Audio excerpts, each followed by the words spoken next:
The crack of the rifle echoed across the Nevada desert like thunder, but Staff Sergeant Elena Vasquez didn't hear it. She was already tracking the vapor trail of her bullet as it arced through the shimmering heat waves, a perfect parabola that would either make history or end her career. 2 miles away, 3,540 meters to be exact, a watermelon-sized target waited on a distant ridge, a speck barely visible even through her scope's 25x magnification. Colonel Marcus Hayes stood behind her, his weathered face set in stone, stopwatch in hand. Around them, the entire Special Operations sniper training cadre had gathered, forming a loose semicircle of skeptical faces and crossed arms. Master Sergeant Rodriguez, the current record holder at 2,815 meters, shook his head slowly. The morning breeze had died to nothing, creating perfect conditions that might never come again. Impossible range, the colonel had said just 30 minutes earlier when Vasquez had requested permission for the shot. But now, as the seconds ticked by in absolute silence, he found himself holding his breath along with everyone else. This wasn't just about records anymore. This was about redefining what the human eye and steady hand could accomplish when physics itself seemed to say otherwise. The bullet traveled for what felt like an eternity, fighting gravity and air resistance. With each yard, Vasquez remained motionless behind her custom Remington M2010, her breathing controlled, her heartbeat steady. She had calculated wind drift, bullet drop, temperature differential, even the Coriolis effect of the Earth's rotation. Every variable had been accounted for except one: whether the universe would allow her to make the impossible possible. A distant puff of red mist erupted on the far ridge. Before we dive deeper into this incredible story, I want to take a moment to thank you for watching. Creating and narrating these detailed, novel-length stories takes tremendous time and research to bring you the most engaging content possible. We're embarking on a journey of nearly 50,000 words together. That's a full novella. If you're already hooked by what you've heard, please show your support by hitting that like button, sharing this story with someone who would enjoy it, and subscribing to the channel. Don't forget to ring the notification bell so you never miss our latest stories. This is going to be an epic adventure, so get comfortable, and let's continue with this remarkable tale. 6 months earlier, Elena Vasquez had been just another face in the crowd at Fort Bragg's Advanced Sniper School. At 28, she carried herself with the quiet confidence of someone who had already proven herself in 2 tours of Afghanistan. But nothing in her record suggested she would become the woman who would shatter every long-range shooting record in military history. She stood 5'6" with the lean build of a marathon runner, her dark hair always pulled back in a regulation bun, revealing angular features that could have belonged to a fashion model if not for the small scar that ran from her left temple to her cheekbone, a souvenir from an IED blast in Kandahar province. Her hands, steady as a surgeon's, bore the calluses of thousands of hours on the range, and her brown eyes held the peculiar intensity that all great marksmen possessed, the ability to see not just what was, but what could be. Elena's journey to this moment had begun in the mountains of northern New Mexico, where her grandfather, a Korean War veteran named Miguel Santos, had taught her to hunt deer with an ancient Winchester .30-30. "Mia," he would say in his mixture of Spanish and English, "the rifle is just metal and wood. The real weapon is..." Here he would tap his temple, and here, his heart. "You must become one with the bullet's path." Those early morning hunts in the Sangre de Cristo Mountains had laid the foundation for everything that followed. While other children played video games, Elena learned to read wind patterns in the movement of pine needles, to judge distance by the way sound carried through thin mountain air, to remain motionless for hours until the perfect shot presented itself. By age 16, she could consistently hit targets at 400 yards with iron sights, a skill that seemed almost supernatural to her high school friends, The military had been her escape from a small town with few opportunities. Her father, a mechanic at the local garage, had struggled with alcohol after her mother's death from cancer when Elena was 14. The army offered structure, purpose, and the chance to turn her unusual talents into something meaningful. She enlisted immediately after high school graduation, scoring exceptionally high on all marksmanship tests during basic training. But it was during her first deployment to Afghanistan that Elena's true potential began to emerge. Assigned as a designated marksman with the 82nd Airborne, she quickly distinguished herself with shots that other soldiers deemed impossible. A Taliban fighter at 800 meters, moving between compound walls. An insurgent preparing to fire an RPG. At 650 meters in low light conditions. Each successful engagement built her reputation, and more importantly, her confidence in her own abilities. The defining moment of her first tour came during Operation Enduring Shield, a joint operation to clear Taliban forces from a strategic valley. Elena's unit had been pinned down by a sniper hidden in a minaret nearly 900 meters away. The enemy marksman had already wounded 2 soldiers and was systematically picking off anyone who showed themselves. The company commander was calling for air support when Elena quietly requested permission to take the shot. "Vasquez, that's nearly 1,000 meters with mountain winds," her platoon sergeant had protested. "You'll just give away our position." But Elena had been studying the distant minaret through her scope for 20 minutes, calculating the wind drift by watching dust devils in the valley between them, measuring the bullet drop against the geometry of the ancient tower. When she finally squeezed the trigger, the enemy fire ceased immediately. Through her scope, she watched a figure tumble from the minaret opening, the threat eliminated with a single shot that had traveled through 3 different wind currents. To find its mark, word of the shot spread throughout the region. Within days, Elena found herself reassigned to a special operations unit where her skills could be better utilized. Her second tour involved dozens of successful long-range engagements, each one pushing the boundaries of what was considered possible for a standard military sniper. By the time she returned stateside, her unofficial nickname had become La Fantasma, the ghost, for her ability to eliminate targets from distances so great that enemy fighters couldn't even determine where the shots originated. It was Master Sergeant Carlos Rodriguez who first recommended Elena for advanced sniper school. Rodriguez had served as a Marine Corps sniper in Iraq before transferring to the Army's Special Operations community, and he recognized something special in the young staff sergeant's approach to long-range shooting. "She doesn't just calculate the shot," he told Colonel Hayes during Elena's evaluation. "She visualizes the entire flight path, like she's riding the bullet to the target." The Advanced Sniper School at Fort Bragg represented the pinnacle of American military marksmanship training. Only 24 students were selected each year from hundreds of applicants, and the graduation rate hovered around 60%. The curriculum covered advanced ballistics, atmospheric effects on bullet flight, psychological preparation for extreme range shots, and tactical employment of precision fire in special operations environments. Elena arrived at the school with her personal rifle, a custom-built Remington M201, that she had carefully modified over months of experimentation.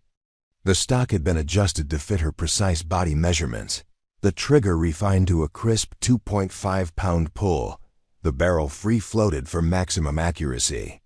Most importantly, she had hand-loaded hundreds of rounds using Sierra Match King bullets, carefully weighing each powder charge to within 0.1 grains and testing different combinations until she found the load that produced the tightest groups from her specific rifle. Her instructors quickly recognized that Elena approached marksmanship differently than most students. While others focused primarily on technical aspects, ballistic calculations, equipment optimization, shooting positions, Elena seemed to integrate all these elements into an almost intuitive understanding of how to make extremely long shots. She spent hours on the range in conditions that others avoided, Strong winds, temperature extremes, low light conditions that push the limits of scope effectiveness. Vasquez sees things the rest of us miss, observed Captain Jennifer Walsh, the school's chief instructor. Yesterday, I watched her make a first-round hit at 1,400 meters in a 20-mile-per-hour crosswind that was shifting directions every 30 seconds. When I asked how she compensated for the wind variation, she said she could feel the pattern. In the gusts, feel it. Like she was connected to the environment in some way I don't understand. But Elena's most remarkable characteristic wasn't technical, it was her complete lack of ego about her abilities. While other exceptional shooters often developed an arrogance that could be professionally limiting, Elena remained humble and intensely curious about every aspect of long-range shooting. She sought out older instructors with decades of experience, asking detailed questions about shots they had made in combat, studying their techniques and adapting useful elements to her own approach. She formed a particularly close mentorship with Master Sergeant Rodriguez, who held the school's official long-range record of 2,815 meters, achieved during a training exercise in Colorado 3 years earlier. Rodriguez had served 8 combat deployments and was widely considered the finest military marksman of his generation. He took special interest in Elena's development, recognizing that she possessed the rare combination of natural talent, technical knowledge, and mental fortitude required for truly exceptional long-range shooting. Rodriguez sees something in her that none of us quite understand, Colonel Hayes confided to his deputy during Elena's mid-course evaluation. He's been pushing for advanced equipment authorization, requesting access to experimental ammunition, even lobbying for extended range time beyond the standard curriculum. Either she's something truly special, or we're all getting caught up in wishful thinking. The turning point came during the school's traditional long-range competition, held annually during the final week of training. Students were required to engage targets at progressively greater distances, starting at 800 meters and extending to 2,000 meters for the final challenge. The competition tested not just marksmanship skills, but also the ability to perform under pressure, with the entire faculty and student body observing each shot. Elena progressed through the early distances with clinical precision, making first round hits at 800, 1,000, 1,200, and 1,500 meters without apparent difficulty. Her shooting position was textbook perfect, her breathing controlled, her follow-through consistent. But it was at 1,800 meters that she began to demonstrate something extraordinary. The target at 1,800 meters was barely visible even through high-power spotting scopes, a black circle 18 inches in diameter against a tan hillside backdrop. Environmental conditions were challenging. Afternoon thermals were creating heat mirages that made precise range estimation difficult, and a variable wind was gusting between 8 and 15 miles per hour from the southwest. Most students required multiple shots to score hits at this distance. If they connected at all, Elena studied the target area for nearly 10 minutes before chambering around. She watched dust patterns on distant slopes, observed the movement of vegetation at various elevations, and consulted her ballistic computer multiple times. When she finally settled behind her rifle, her movements were deliberate and unhurried. The shot, when it came, seemed almost anticlimactic, a sharp crack followed by the mechanical cycling of her bolt-action rifle. Through the spotting scope, Master Sergeant Rodriguez watched the bullet impact less than 2 inches from the target. "Center, dead center hit," he announced to the assembled group. Time of flight approximately 2.8 seconds. But Elena wasn't finished. She immediately began preparing for the final challenge, a target at 2,000 meters, the maximum distance typically attempted during training exercises. This target was smaller 12 inches in diameter and positioned on a ridgeline that was barely discernible without optical aid.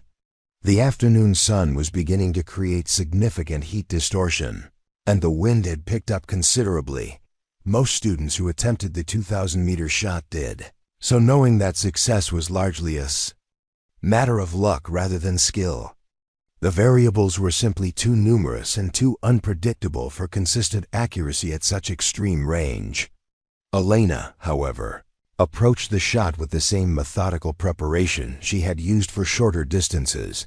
She spent 15 minutes analyzing conditions, consulting multiple weather stations positioned along the bullet's flight path, and making precise adjustments to her scope settings.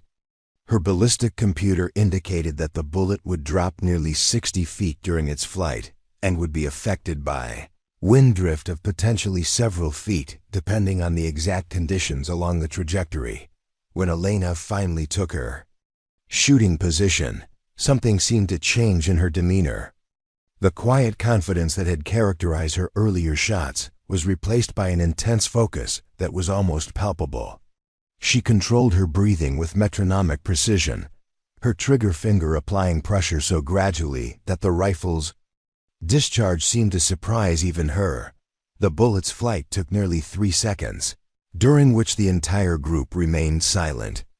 Through binoculars and spotting scopes, they watched for any sign of impact on the distant ridge. When the dust cloud finally appeared, it was centered directly on the target face. "Perfect center hit," Rodriguez announced, his voice betraying his amazement. 2,000 meters, first-round impact. Colonel Hayes stepped forward to examine the ballistic computer data that Elena had used for the shot. The calculations were extraordinarily complex, accounting for variables that most shooters never even considered. The Coriolis effect caused by Earth's rotation, the difference in air density between the shooter's position and the target area, even the slight change in gravitational pull at different elevations. "Vasquez," the colonel said quietly, "where did you learn to make these calculations?" Elena looked up from her rifle, her expression matter of fact. "I didn't learn them anywhere, sir. I just think about where the bullet needs to go and what's going to affect it along the way. The computer confirms what I already know." That evening, as the other students celebrated the completion of their training, Elena remained on the range with Master Sergeant Rodriguez, discussing the technical aspects of extreme range shooting. Rodriguez had been making long shots for 15 years, but he found himself learning from a student who seemed to understand ballistics and environmental effects at an almost instinctive level. "Have you ever considered attempting a shot beyond 2,000 meters?" Rodriguez asked as they cleaned their rifles in the fading daylight. Elena paused in her cleaning routine, considering the question seriously. "I've thought about it," she admitted. "There's a ridge near my grandfather's place in New Mexico where I used to practice. It's about 2,400 meters to a natural rock formation that would make a good target. I always wondered if it was possible. What stopped you from trying?" "Ammunition costs mostly," Elena replied with a slight smile. "Match-grade bullets aren't cheap on a sergeant's salary. And I never had access to the kind of ballistic computer that could handle calculations at that range." Rodriguez nodded thoughtfully. The conversation was giving him an idea that would ultimately lead to the moment 6 months later when Elena would attempt her record-breaking shot. But that night, it was just two professional soldiers discussing the theoretical limits of their craft. Colonel Marcus Hayes had commanded Special Operations training units for 12 years, but he had never encountered a student quite like Elena Vasquez. Her performance during the Advanced Sniper School had been unprecedented, culminating in that remarkable 2,000-meter shot that had left even seasoned instructors speechless. But it was her attitude afterward that truly impressed him. Instead of celebrating her achievement, she had immediately begun analyzing what she could have done better. 3 weeks after graduation, Hayes called Elena into his office at the Special Operations Command Headquarters. The office walls were lined with photographs from various training exercises and deployments, including several images of record-breaking shots made by graduates of the sniper program. The current official record holder, Master Sergeant Rodriguez, was prominently featured in a photo from his 2,815-meter shot in Colorado. Staff Sergeant Vasquez, Hayes began, settling behind his desk with Elena's training file open in front of him. Your instructors have submitted some interesting reports about your capabilities. Captain Walsh describes your shooting as paradigm shifting. And Master Sergeant Rodriguez has recommended you for immediate assignment to the Army Marksmanship Unit. Elena sat at attention, her expression neutral. Thank you, sir. I'm honored by their confidence. The Marksmanship Unit would certainly advance your career, Hayes continued. But I have a different proposal. We're establishing a new program focused on extreme-range precision fire capabilities. The objective is to determine the absolute limits of human marksmanship using current technology. He pulled out a classified folder marked with special handling restrictions. Recent intelligence suggests that enemy forces are adapting to our current sniper capabilities by positioning high-value targets beyond what they consider our effective range. We need to push those boundaries significantly. Elena leaned forward, slightly, her interest evident. How far beyond current capabilities, sir? Our goal is to achieve consistent accuracy at ranges exceeding 3,000 meters, Hayes replied. That's nearly a mile beyond Master Sergeant Rodriguez's current record. Most ballistics experts consider it theoretically impossible with current technology. The challenge was intriguing, but Elena understood the implications. Attempting shots at such extreme ranges would require equipment, ammunition, and training. Time that represented a significant investment. If she failed to demonstrate meaningful progress, it could end her military career as quickly as success might advance it. What would be the parameters of this program? She asked. Hayes opened the classified folder and began outlining the proposal. You would be assigned to a special research unit with access to experimental equipment and unlimited training ammunition. We have partnerships with several defense contractors who are developing next-generation sniper systems. Your mission would be to test these systems and develop new techniques for extreme-range engagement. The proposal included access to prototype rifles, advanced ballistic computers, experimental ammunition designs, and weather monitoring equipment that was typically reserved for artillery units. Most importantly, Elena would have the time and resources to practice extensively at ranges that had never been systematically explored by military marksmen. There is one significant condition, Hayes added. This program exists because certain people in the Pentagon believe it's possible to achieve these extreme ranges. If you can't demonstrate meaningful progress within 6 months, the program will be terminated and you'll be reassigned to a standard sniper unit. Elena considered the offer carefully. The opportunity to push the boundaries of her craft was appealing, but the risk was substantial. Failure would likely end any chance of advancing to elite special operations units, while success could revolutionize military marksmanship doctrine. I'd like to consult with Master Sergeant Rodriguez before making my decision, she said finally. Hayes nodded approvingly. I expected you would. Rodriguez has actually been involved in developing this program. His experience will be invaluable in determining whether extreme-range shooting is practically achievable. That afternoon, Elena met Rodriguez at the advanced marksmanship range, where he was conducting routine training with a group of new sniper candidates. Rodriguez had been thinking about extreme-range shooting for years, ever since making his record shot in Colorado. The experience had convinced him that current range limitations were more about equipment and training methodology than fundamental human capabilities. The physics work, Rodriguez explained as they walked to a secluded section of the range. A properly loaded .338 Lapua Magnum round maintains sufficient energy to be lethal at distances well beyond 3,000 meters. The challenge is accounting for all the variables that affect bullet flight over those extended distances. He pulled out a ballistic calculator and began entering theoretical data for a 3,500-meter shot. Wind drift becomes exponentially more significant as range increases. A 5-mile-per-hour crosswind that causes 6-inch drift at 1,000 meters will cause over 30 inches of drift at 3,500 meters. And that assumes the wind is constant along the entire bullet path, which it never is. Elena studied the calculations. With fascination. What about bullet drop? At 3,500 meters, you're looking at approximately 350 inches of drop, Rodriguez replied. That's nearly 30 feet. The bullet spends over 4 seconds in flight, during which time environmental conditions can change significantly. Despite these challenges, Rodriguez believed that extreme-range shooting was achievable with the right combination of equipment, training, and environmental conditions. His own record shot had been made in near-perfect conditions. No wind, stable temperature, clear visibility, and precise range measurement. Similar conditions occurred occasionally in various locations around the world.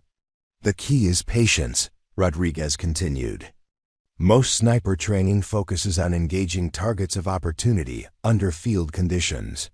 For extreme-range shooting, you need to wait for perfect conditions and be prepared to take advantage of them when they occur. Elena spent the next week researching everything available about long-range ballistics and environmental effects on bullet flight. She consulted with meteorologists, studied atmospheric physics, and even contacted civilian competitive shooters who had attempted extreme-range shots. The more she learned, the more convinced she became that the challenge was technically feasible.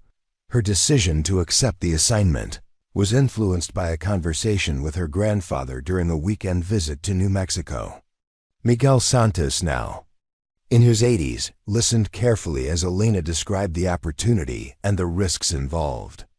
"Mia," he said as they sat on his front porch overlooking the mountains where Elena had learned to shoot, "your grandmother always said that some people are born to do ordinary things very well, while others are born to do impossible things.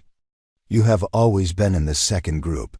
He pointed toward the distant ridge where Elena had often practiced as a teenager. "You see that rock formation at the top of the far ridge? I measured the distance once out of curiosity. It's 2,847 meters from this porch. I always wondered if you could hit it." Elena followed his gaze to the formation, barely visible in the afternoon haze. "I wondered about that too, Grandpa." "Then you already know your answer," Miguel replied with a slight smile. "The question is not whether you can do this impossible thing. The question is whether you're brave enough to try." Elena returned to Fort Bragg the following Monday and informed Colonel Hayes that she would accept the assignment. Within a week, she was transferred to a classified facility in Nevada where the Extreme Range program was being established. The location had been selected for its combination of clear weather, stable atmospheric conditions, and terrain that allowed for shots exceeding 4,000 meters. Her first month in Nevada was spent familiarizing herself with the experimental equipment that would be available for the program. The prototype rifle was a custom-built system based on the Remington M2010 platform, but extensively modified for extreme-range work. The barrel was longer and heavier than standard. The action had been blueprinted for maximum precision, and the stock was fully adjustable to accommodate different shooting positions. More impressive was the ballistic computer system, which incorporated real-time weather data from multiple sensors positioned along potential bullet flight paths. The system could account for wind variation at different altitudes, temperature gradients, humidity changes, and even barometric pressure differences that affected bullet performance. The ammunition was equally advanced, custom-loaded rounds using experimental bullet designs that maintained stability and accuracy at extreme ranges. Each cartridge was individually weighed and measured to ensure consistency, and the powder charges were calibrated to produce optimal velocity for the specific environmental conditions expected during testing. Elena's training partner for the program was Captain Jennifer Walsh, who had been her instructor during sniper school. Walsh brought a background in physics and engineering that complemented Elena's intuitive understanding of ballistics. and her methodical approach to problem-solving proved invaluable in developing systematic training protocols. We need to understand our baseline capabilities before attempting record distances, Walsh explained during their first week of training. Let's start by confirming accuracy at known ranges, then extend gradually while documenting every variable that affects shot. Placement. They began with precision shots at 1,000 meters, establishing consistent zero settings and confirming that their equipment was performing as designed. Elena's groups at this distance were remarkably tight, typically measuring less than 4 inches. For 5-shot strings, as they extended to 1,500 and 2,000 meters, her accuracy remained impressive, though the groups opened slightly due to the increased influence of environmental factors. The breakthrough came during their 4th week of training, when Elena made her first successful shot beyond Rodriguez's record. The target was positioned at 2,875 meters on a ridge that was clearly visible through high-power optics. Environmental conditions were nearly perfect: no wind, stable temperature, clear visibility with minimal atmospheric distortion. Elena spent nearly 30 minutes analyzing conditions and calculating the required adjustments. The ballistic computer indicated a bullet drop of 185 inches and recommended scope settings that seemed almost absurd. The crosshairs would be aimed more than 15 feet above the target to compensate for the bullet's trajectory. When she finally took the shot, the bullet's flight time was 3.2 seconds. Elena remained in position, watching through her scope as the distant impact created a small dust cloud directly on the target face. The achievement was significant, not just for the distance involved, but for the precision. The bullet had struck within 6 inches of the aiming point. First round hit at 2,875 meters, Walsh announced, her voice reflecting amazement. That's a new unofficial record. But Elena was already thinking about the next challenge. The shot had felt controlled and predictable, suggesting that even greater distances might be achievable under similar conditions. More importantly, she was beginning to develop an intuitive understanding of how environmental factors affected bullet flight at extreme ranges. Over the following weeks, Elena successfully engaged targets at progressively greater distances: 3,000 meters, 3,200 meters, 3,400 meters. Each shot required perfect conditions and meticulous preparation, but her success rate was remarkably high for such extreme ranges. By the end of her 5th month in the program, she had achieved consistent accuracy at distances that exceeded all previous military marksmanship records. Colonel Hayes visited the Nevada facility to observe Elena's progress and determine whether the program was producing meaningful results. He arrived during a training session where Elena was attempting a shot at 3,450 meters, the furthest distance she had yet attempted. The target was positioned on a distant mesa that was barely visible to the naked eye. Environmental monitoring stations indicated perfect conditions: no wind, stable temperature, clear atmosphere with minimal thermal distortion. Elena spent 40 minutes analyzing conditions and making calculations before loading a single round into her rifle. Hayes watched through binoculars as Elena settled into her shooting position. Her movements were deliberate and controlled, showing no sign of the pressure she must have felt knowing that her program's future might depend on this demonstration. When she fired, the distinctive crack of the rifle seemed to hang in the desert air for an unusually long time. The bullet flight took 3.8 seconds, during which time no one spoke. Through the spotting scope, they could see the distant mesa clearly, but the target itself was little more than a speck. When the dust cloud finally appeared, it was centered directly on the target location. Perfect hit at 3,450 meters, Captain, Walsh announced. Time of flight 3.8 seconds, impact within the target zone.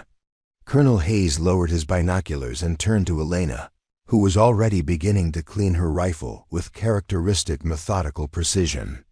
Staff Sergeant Vasquez, how much further do you think you can push these distances?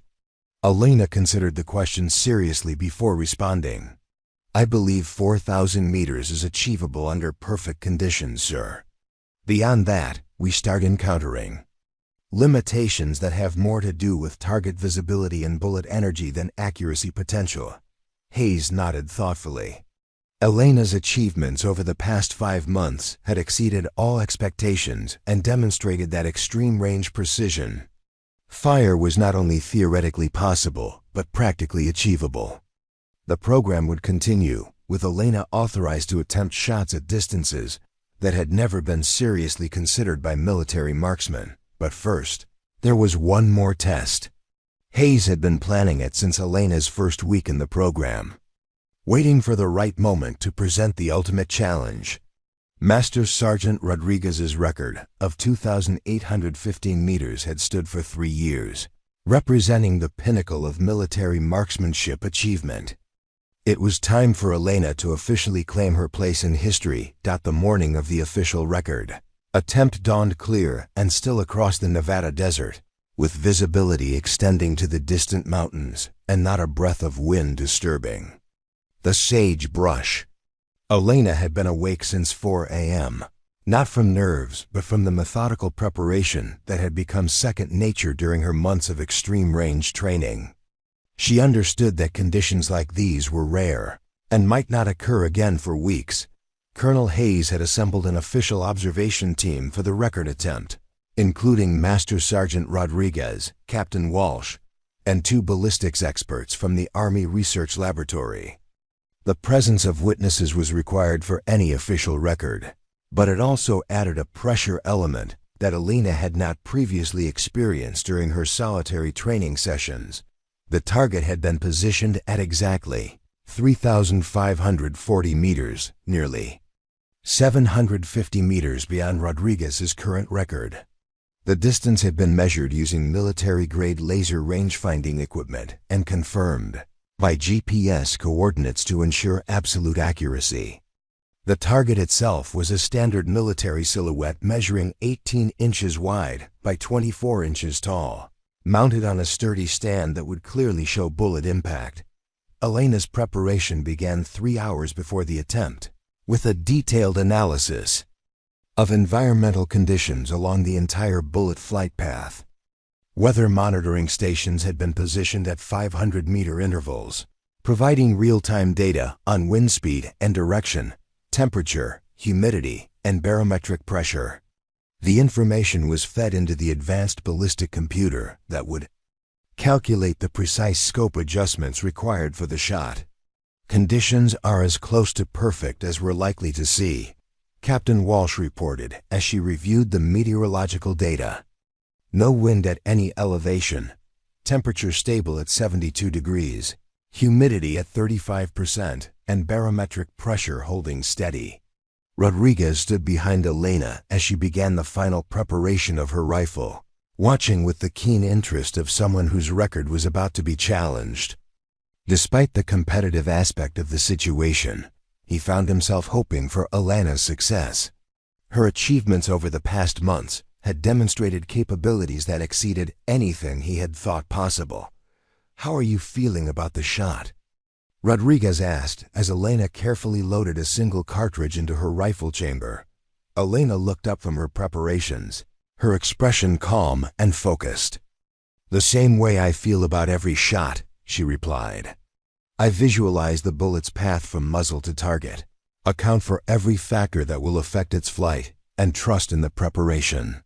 The rifle she would use for the record attempt was the same custom Remington M201 that she had been training with for months. Every component had been individually selected and precisely fitted. The barrel was a heavy profile match-grade tube. The action had been blueprinted for maximum accuracy, and the stock was fully adjustable to fit Elena's exact body dimensions.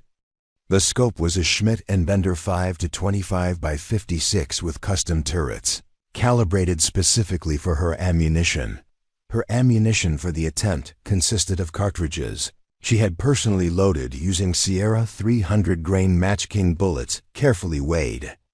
powder charges, and cases that had been uniformly prepared for optimal consistency. Each round had been chronographed to ensure velocity consistency, and only those meeting the strictest standards had been selected for the record. Attempt. Elena's shooting position was a prone stance using a bipod and rear support bag, the same setup she had used for all her successful extreme-range shots. She had practiced this position thousands of times until it became absolutely natural, allowing her to maintain perfect stability during the extended aiming process required for such long shots. The ballistic calculations for the 3,540-meter shot were staggering in their complexity. The bullet would drop approximately 290 feet during its flight, requiring Elena to aim nearly 30 feet above the target to compensate for gravity. The flight time would be approximately 3.6 seconds, during which the Earth's rotation would affect the bullet's path through the Coriolis effect. Even in perfect conditions, the margin for error was minuscule. Colonel Hayes called the observation team to order as Elena settled into her final shooting position. "This is an official record attempt for extreme-range precision marksmanship," he announced. "The target distance has been confirmed at 3,540 meters. Weather conditions have been documented and are considered optimal for long-range shooting." Elena began her final target acquisition, peering through her scope at the distant silhouette. That appeared as little more than a small black rectangle against the tan hillside. At maximum magnification, the target filled only a small portion of her scope's field of view, and heat mirage from the desert floor created subtle distortions that required careful observation to track. Her breathing became controlled and rhythmic as she settled behind the rifle. Elena had learned to extend her normal shooting sequence for extreme-range work, taking additional time to ensure perfect sight alignment and trigger control. The shot would require absolute precision in every aspect of execution. Through her scope, Elena could see the target clearly despite the enormous distance. The crosshairs were positioned nearly 30 feet above the silhouette to compensate for bullet drop, creating an unusual sight picture that had taken months of training to become comfortable with. She made minute adjustments to her scope settings based on the final ballistic calculations, then began the slow process of trigger pressure application. The observers remained silent as Elena prepared to fire. Rodriguez watched through a high-power spotting scope, ready to call the shot's impact. Location. Captain Walsh monitored the ballistic computer display, confirming that all environmental readings remained stable. Colonel Hayes held a stopwatch, prepared to time the bullet's flight for documentation purposes. Elena's finger began applying pressure to the trigger with microscopic precision. The custom trigger was set to break at exactly 2.5 pounds, requiring smooth, steady pressure to avoid disturbing the rifle's alignment. Her breathing had stopped. At the natural respiratory pause, her heartbeat was controlled, and her entire focus was concentrated on the crosshairs' relationship to the distant target. The rifle discharged with a sharp crack that echoed across the desert, followed immediately by the distinctive sound of the bolt cycling as Elena worked the action to eject the spent case. She remained in position behind the scope, tracking the area where she expected bullet impact while the projectile traveled its long arc through the morning air. The flight time stretched endlessly as everyone waited for confirmation of impact. Rodriguez kept his spotting scope trained on the target area, searching for the telltale dust cloud that would indicate where the bullet had struck. Captain Walsh monitored her instruments, ready to document any environmental changes that might have affected the shot. At 3.6 seconds after firing, a small puff of dust appeared directly on the target face. "Direct hit," Rodriguez announced, his voice carrying a mixture of amazement and professional admiration. "Center mass impact on target." Colonel Hayes stopped his stopwatch and recorded the flight time while the ballistics team began documenting all the technical aspects of the successful shot. Elena remained behind her rifle for several more seconds, absorbing the moment and the achievement it represented. Before finally sitting up with a slight smile, "How did it feel?" Captain Walsh asked as she approached. Elena's shooting position. Elena considered the question as she began the familiar ritual of cleaning her rifle. "Like every other successful shot," she replied. "The preparation was perfect, the conditions were ideal, and the execution followed naturally from all the training." But privately, Elena knew that this shot represented something more significant than simply breaking a record. The precision required to hit a target at 3,540 meters had pushed her capabilities to their absolute limit using current technology. Any further extension of range would require not just perfect conditions and flawless execution, but advances in equipment and methodology that didn't yet exist. Rodriguez approached Elena as she finished cleaning her rifle, extending his hand in congratulation. "Outstanding shooting, Vasquez. That was the most impressive display of marksmanship I've ever witnessed." Elena shook his hand gratefully. "Thank you, Master Sergeant. Your training and guidance made this possible." "My record stood for 3 years," Rodriguez replied with a genuine smile. "I have a feeling yours is going to last considerably longer." As the observation team began documenting the official results, Elena found herself already thinking beyond this achievement. The shot had been successful, but it had also revealed the absolute boundaries of what was currently possible. Environmental conditions had been perfect, her equipment had performed flawlessly, and her execution had been technically precise, yet the margin for error had been virtually non-existent. Colonel Hayes joined the small group around Elena's shooting position, carrying the official documentation that would record her achievement in military marksmanship history. "Staff Sergeant Vasquez, congratulations on establishing a new official record for long-range precision shooting. This achievement will be documented and reported through appropriate channels." Elena nodded respectfully. "Thank you, sir. I'm honored to represent the Army's marksmanship capabilities." "There's one more matter to discuss," Hayes continued. "Based on your demonstrated capabilities, you're being considered for assignment to a classified special operations unit. The mission parameters would involve precision engagement of high-value targets under field conditions." The offer represented the culmination of Elena's military career goals, but it also meant leaving the controlled environment where she had developed her extreme range capabilities. Field conditions would never offer the perfect weather and unlimited preparation time that had made her record shot possible. 2 weeks after Elena's record-breaking shot, the celebration was interrupted by an urgent classified briefing that would transform her achievement from a training milestone into an operational necessity. Colonel Hayes summoned Elena and the core training team to a secure briefing room where intelligence officers from the Special Operations Command were waiting with satellite imagery and tactical assessments.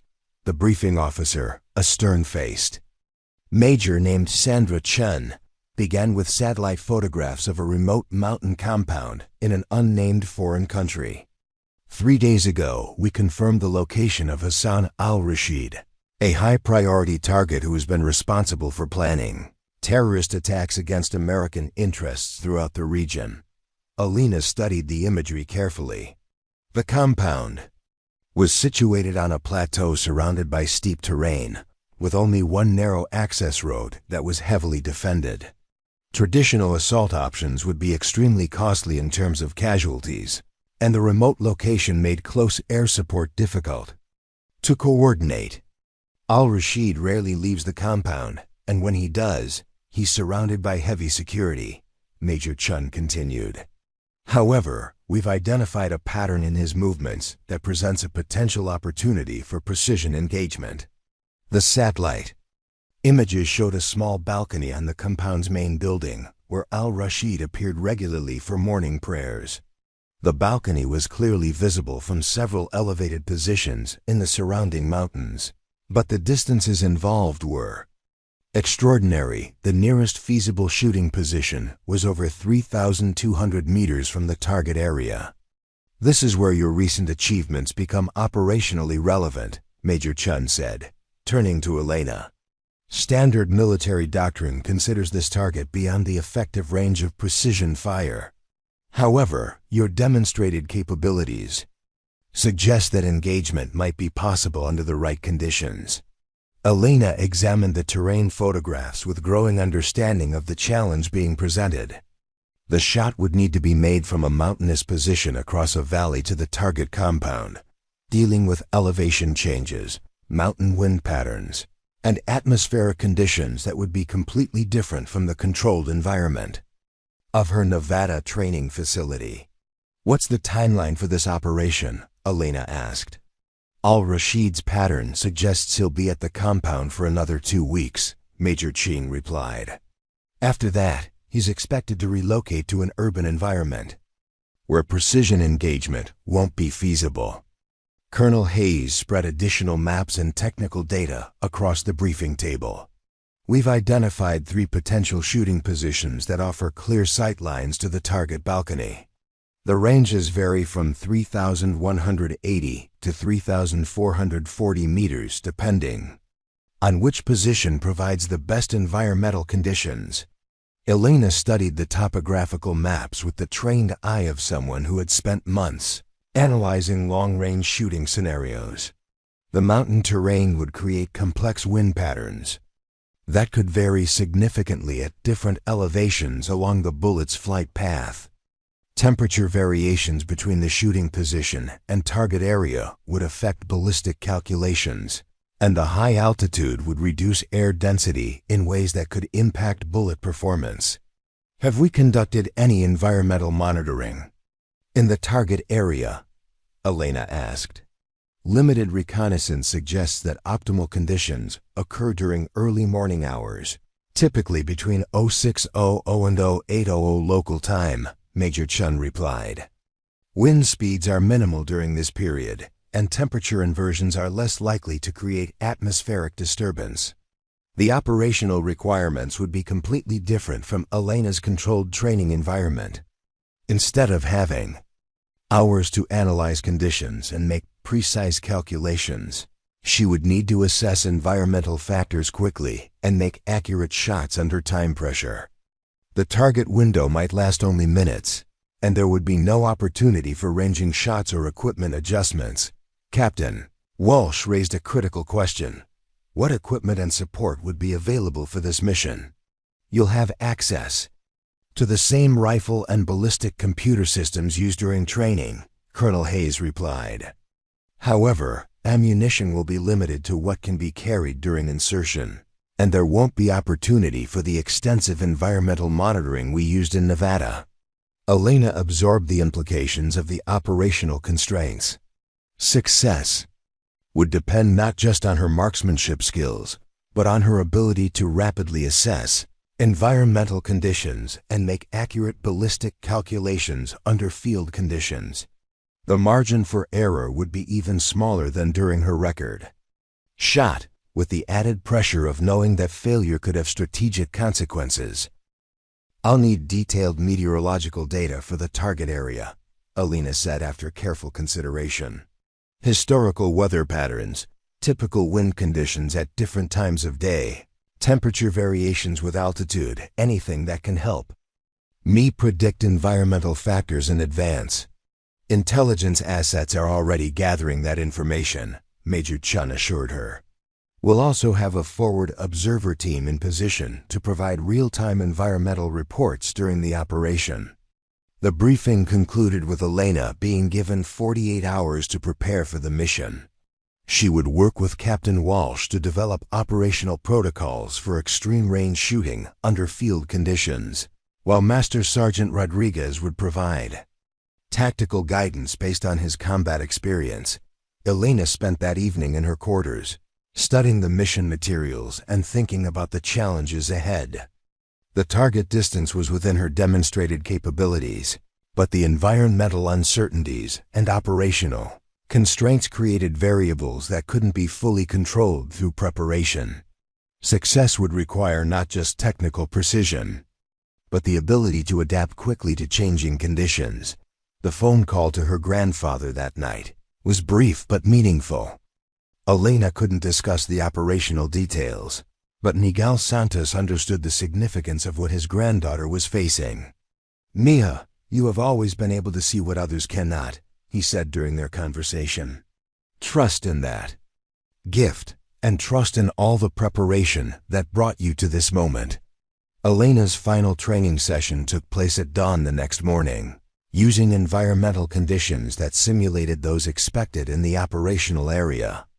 She practiced rapid environmental assessment techniques, making ballistic calculations under time pressure, and engaging targets at various distances using equipment and ammunition loads identical to those planned for the mission. The session went well, with Elena demonstrating that her extreme range capabilities remained consistent even under simulated operational stress.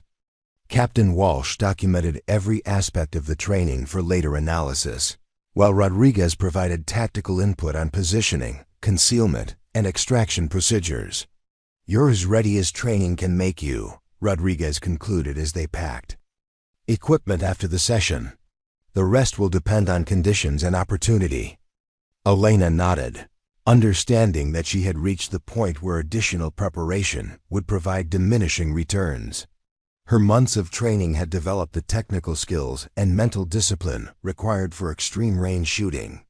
Now, she needed to trust in that preparation and adapt to whatever challenges the operational environment would present. The mission briefing the following morning provided final intelligence updates and confirmed the insertion plan. Elena would be transported to the operational area by helicopter, then move on foot to the designated shooting position during darkness. The window for engagement would open at dawn, when Al-Rashid typically appeared on the compound balcony for morning prayers. "Weather forecasts indicate optimal conditions for the next 3 days," Major Chen reported. "After that, a weather system is expected to move through the area that could significantly impact visibility and wind conditions." Elena reviewed her equipment checklist one final time: custom rifle, ballistic computer, environmental monitoring, devices, communications equipment, and carefully selected ammunition. Everything had been tested and verified during training, but operational conditions would provide the ultimate test of both equipment and skills. Colonel Hayes approached Elena as the briefing concluded. "Staff Sergeant Vasquez, this mission represents more than just eliminating a high-value target. Success will validate extreme-range precision fire as a viable operational capability." Elena understood the broader implications of what she was being asked to do. Military doctrine and training protocols would be influenced by the outcome of this mission. If she succeeded, extreme-range shooting would become an established special operations capability. If she failed, it would likely be dismissed as an interesting training exercise with limited practical application. "I understand the stakes, sir," Elena replied. "I'm ready to proceed. We're deep into this incredible story now, and I hope you're as captivated as I am by these unfolding events. The amount of effort that goes into researching, writing, and narrating these novel-length stories is immense. We're talking about creating content equivalent to a published book.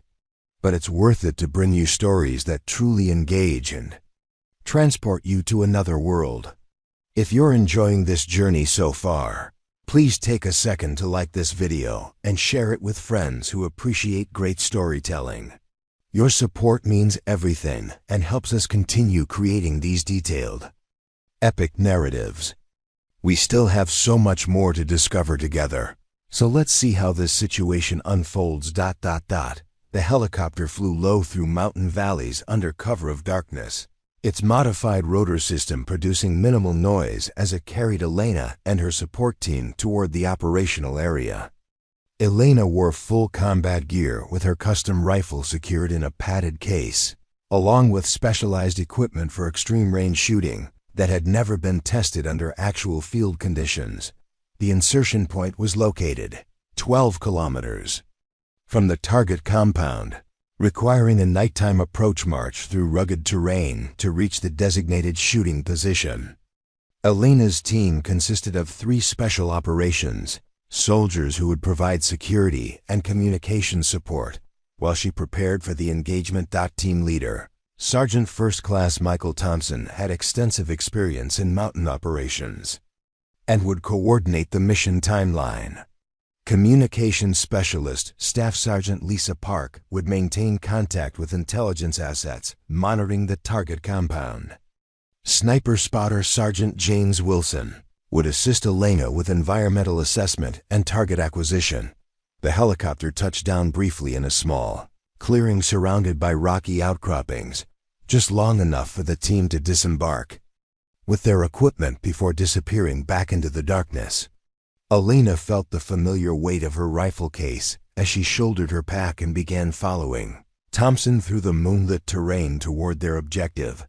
The approach march took 4 hours, moving carefully through terrain that alternated between loose scree slopes and dense vegetation. Elena's physical conditioning from months of training served her well, but she was conscious of conserving energy for the demanding shooting sequence that awaited her at dawn. They reached the designated observation position at 0300 hours, giving Elena 3 hours to prepare for the expected engagement window.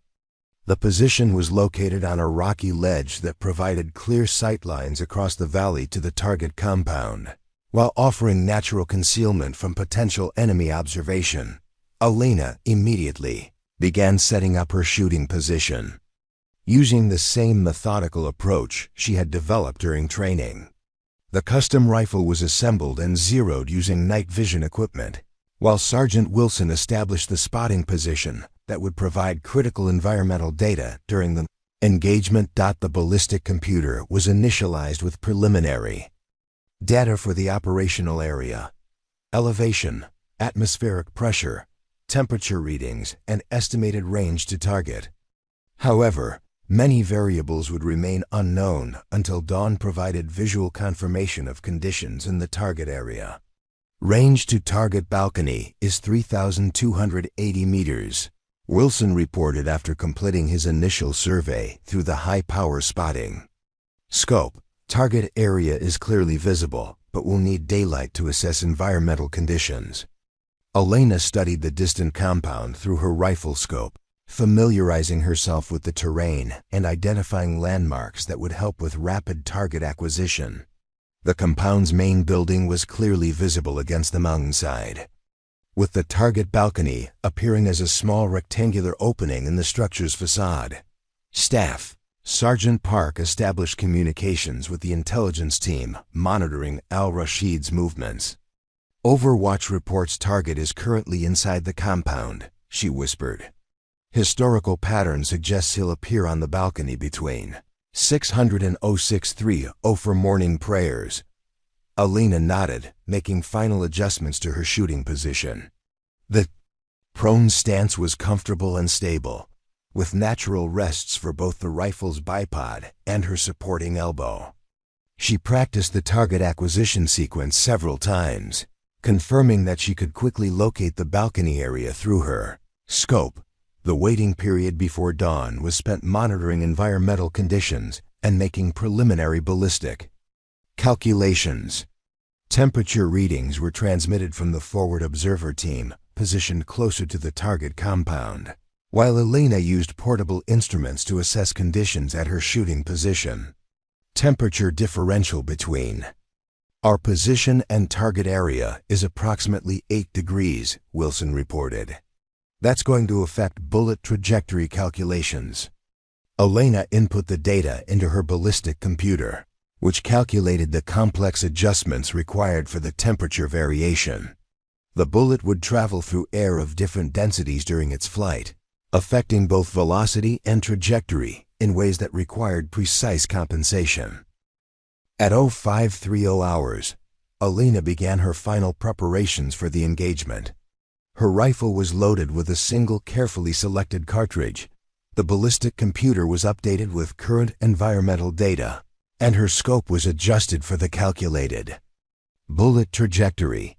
The eastern horizon began showing the first traces of dawn as Elena settled behind her rifle for the final time. Through her scope, The target compound was emerging from darkness, with details becoming increasingly visible as ambient light improved. Target compound is now clearly visible, Wilson reported through his spotting scope. No movement detected on the balcony area yet. Elena controlled her breathing and focused on the distant balcony, which appeared as a small dark rectangle in her scope's field of view. The crosshairs were positioned nearly 25 feet above the target area to compensate for bullet drop, creating the unusual sight picture she had trained with extensively. At 0615 hours, movement was detected in the target compound. Multiple individuals moving within the building, Wilson whispered. Possible target preparation for morning appearance. Elena's finger moved to the trigger guard as she prepared for rapid engagement. The opportunity window might last only minutes, requiring quick assessment of environmental conditions and immediate shot execution when the target presented himself.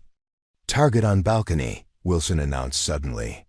Adult male, matching target description, stationary position. Elena immediately acquired the target through her scope, confirming that a figure matching al-Rashid's description had appeared on the small balcony. The range was exactly as calculated, but she needed to quickly assess current environmental conditions before taking the shot. Wind indicators around the target compound showed minimal air movement, while temperature readings had remained stable throughout the dawn period. Atmospheric visibility was excellent, with no heat mirage or other distortion effects that could impact bullet flight. Elena began her final shooting sequence, controlling her breathing and gradually applying pressure to the custom trigger. The target remained stationary on the balcony, apparently engaged in morning prayers as intelligence reports had predicted. The rifle discharged with its familiar sharp crack, followed immediately by Elena working the bolt to eject the spent cartridge case. She remained behind the scope, tracking the bullet's predicted impact point while the projectile traveled. Its long arc across the valley. Flight time at this range would be approximately 3.4 seconds, during which environmental conditions could change or the target could move. Elena watched through her scope as the seconds ticked by, searching for any indication of bullet impact in the target area. At precisely 3.4 seconds after firing, a small cloud of dust and debris erupted from the target balcony. Through his spotting scope, Wilson could see that the figure had collapsed, indicating a successful hit on target. Target down, Wilson confirmed quietly. Direct hit on balcony, target is no longer moving. Elena remained in position for several more seconds, confirming through her scope that the engagement had been successful. The figure on the balcony was motionless, and there was no indication of continued threat from the target area. Mission accomplished, Elena whispered into her communications headset. Target eliminated at 3,280 meters. The extraction sequence began immediately, with the team packing equipment and preparing to move to the designated pickup point. Elena disassembled her rifle with practiced efficiency while Wilson and Thompson provided security overwatch. The helicopter extraction proceeded without incident, carrying Elena and her team back to the forward operating base where intelligence officers were waiting to confirm the mission's success. Satellite imagery and communications intercepts had already verified that al-Rashid had been eliminated, removing a high-priority target who had been responsible for numerous terrorist operations. Elena's successful engagement at 3,280 meters under field conditions represented a significant milestone in military marksmanship capabilities. The shot had been made in an operational environment with time constraints and environmental uncertainties that far exceeded anything encountered during training exercises. Colonel Hayes was waiting at the debriefing facility when Elena's team returned, along with senior officers from the Special Operations Command who had been monitoring the mission's progress. The successful outcome had implications that extended beyond the immediate tactical achievement. Staff Sergeant Vasquez, congratulations on a successful mission, Colonel Hayes said as Elena reported for debriefing. Your shot has been confirmed through multiple intelligence sources. The target was eliminated precisely as planned. Elena nodded respectfully, but her expression remained serious. Thank you, sir. The environmental conditions were favorable, and the team provided excellent support throughout the operation. The formal debriefing took several hours with Elena, providing detailed technical information about the shot sequence, environmental assessment procedures, and equipment performance under field conditions. Every aspect of the engagement was documented for future reference and training development. Major Chun led the tactical analysis portion of the debriefing, focusing on the operational procedures that had enabled success. Your rapid environmental assessment and ballistic calculation procedures worked exactly as designed, she noted. The entire engagement sequence from target acquisition to shot execution took less than 90 seconds. Elena had been particularly impressed by how well her training protocols had adapted to operational conditions. Months of practice with environmental assessment and ballistic calculations had created almost automatic responses that functioned effectively, even under the fangual stress of actual combat. The key was having backup procedures for every aspect of the shot, Elena explained. When you can't control environmental conditions, you need multiple ways to assess and compensate for variables that affect bullet flight. Captain Walsh, who had been monitoring the mission from the command center, was particularly interested in the ballistic computer's performance under field conditions. How did the computational accuracy compare to your training experiences? Elena considered the question carefully. The calculations were very similar to training scenarios, but field conditions required more rapid data input and analysis. The computer performed well, but having extensive experience with manual calculations was crucial when time was limited. The technical success of the mission had immediate implications for military doctrine and training protocols. Elena's demonstrated ability to make accurate extreme-range shots under operational conditions would likely result in the establishment of new special operations capabilities. Master Sergeant Rodriguez joined the debriefing to discuss the broader implications of Elena's achievement. This mission validates extreme-range precision fire as a viable operational capability, he observed. We now have documented proof that targets beyond traditional sniper ranges can be successfully engaged under the right circumstances. Elena understood that her success would probably result in increased expectations and more challenging mission assignments. Military leaders would want to exploit these new capabilities, potentially requiring shots at even greater distances or under more difficult conditions. What's the next step for the Extreme Range program? Elena asked Colonel Hayes during a private conversation after the formal debriefing. Hayes outlined the preliminary plans that were already being developed based on her operational success. The Pentagon wants to establish a new special operations unit focused specifically on extreme-range precision engagement. You would be the primary instructor for developing training protocols and selecting personnel for the program. The opportunity represented the pinnacle of Elena's military career, but it also meant transitioning from a field operator to a training role. She would be responsible for teaching other snipers the techniques and procedures that had enabled her record-breaking achievements. There's also been interest from other military services, Hayes continued. The Marines and Navy SEALs want to develop their own extreme-range capabilities based on your methodology. Elena spent the following week completing after-action reports and participating in technical conferences where her methods were analyzed by ballistics experts and training specialists.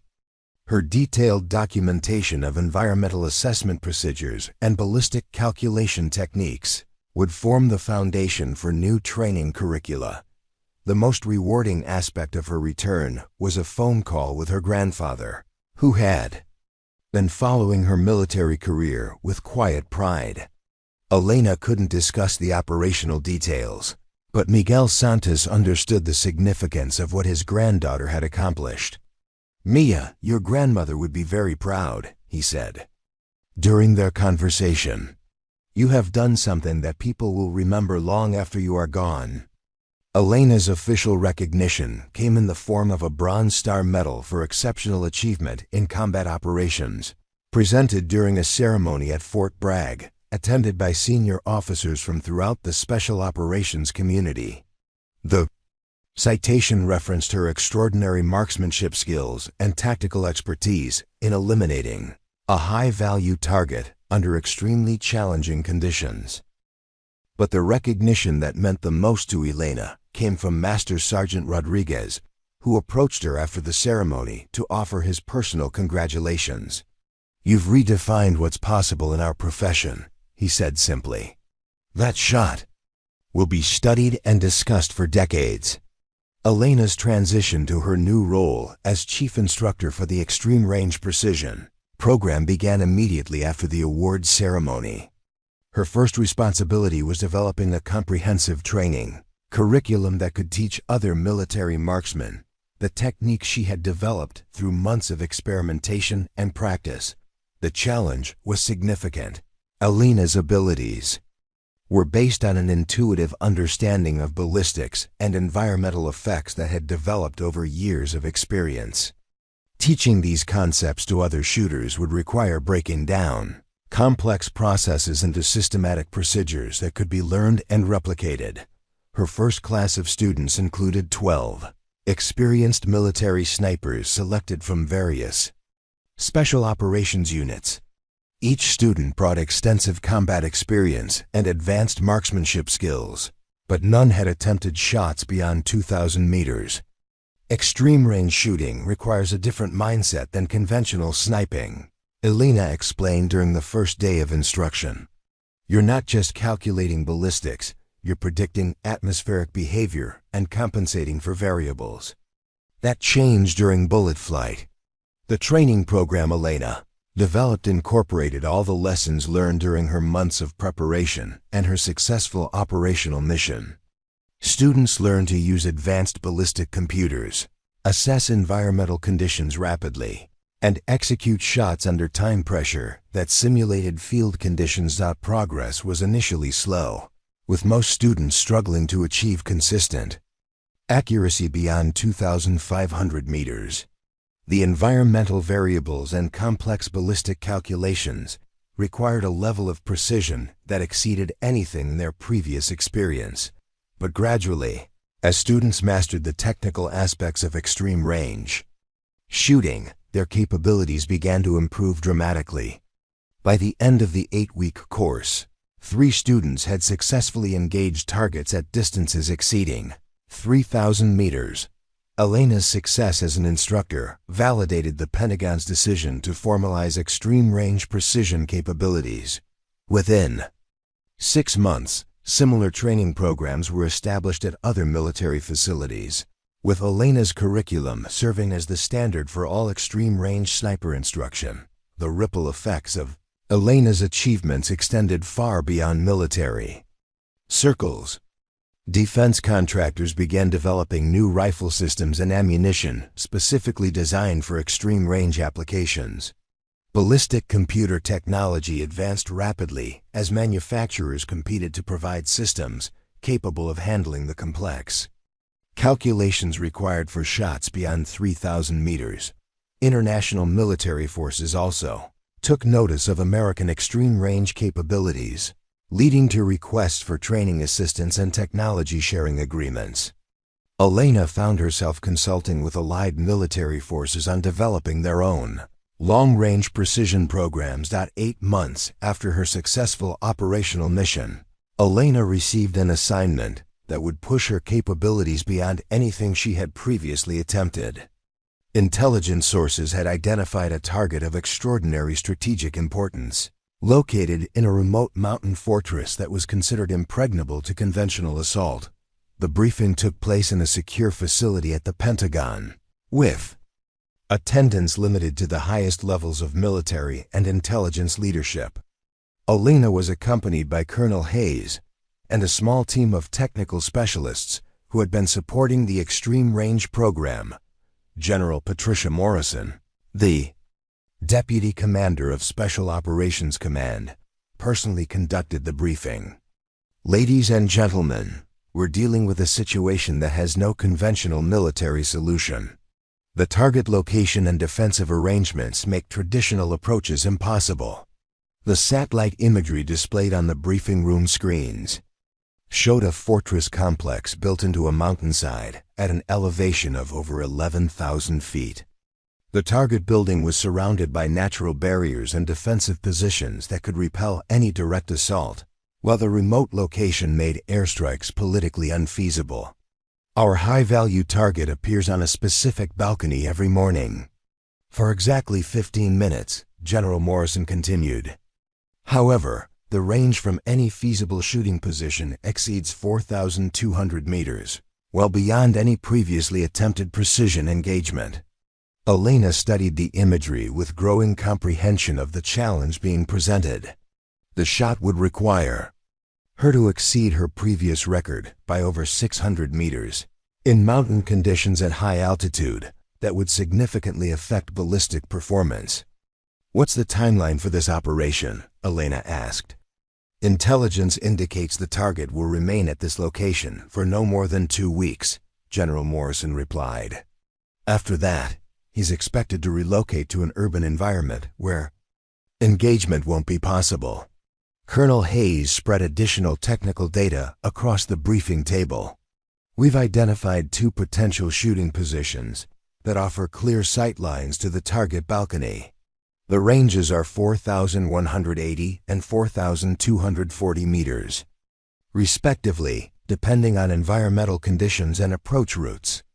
Elena absorbed the technical specifications while considering the unprecedented challenges involved.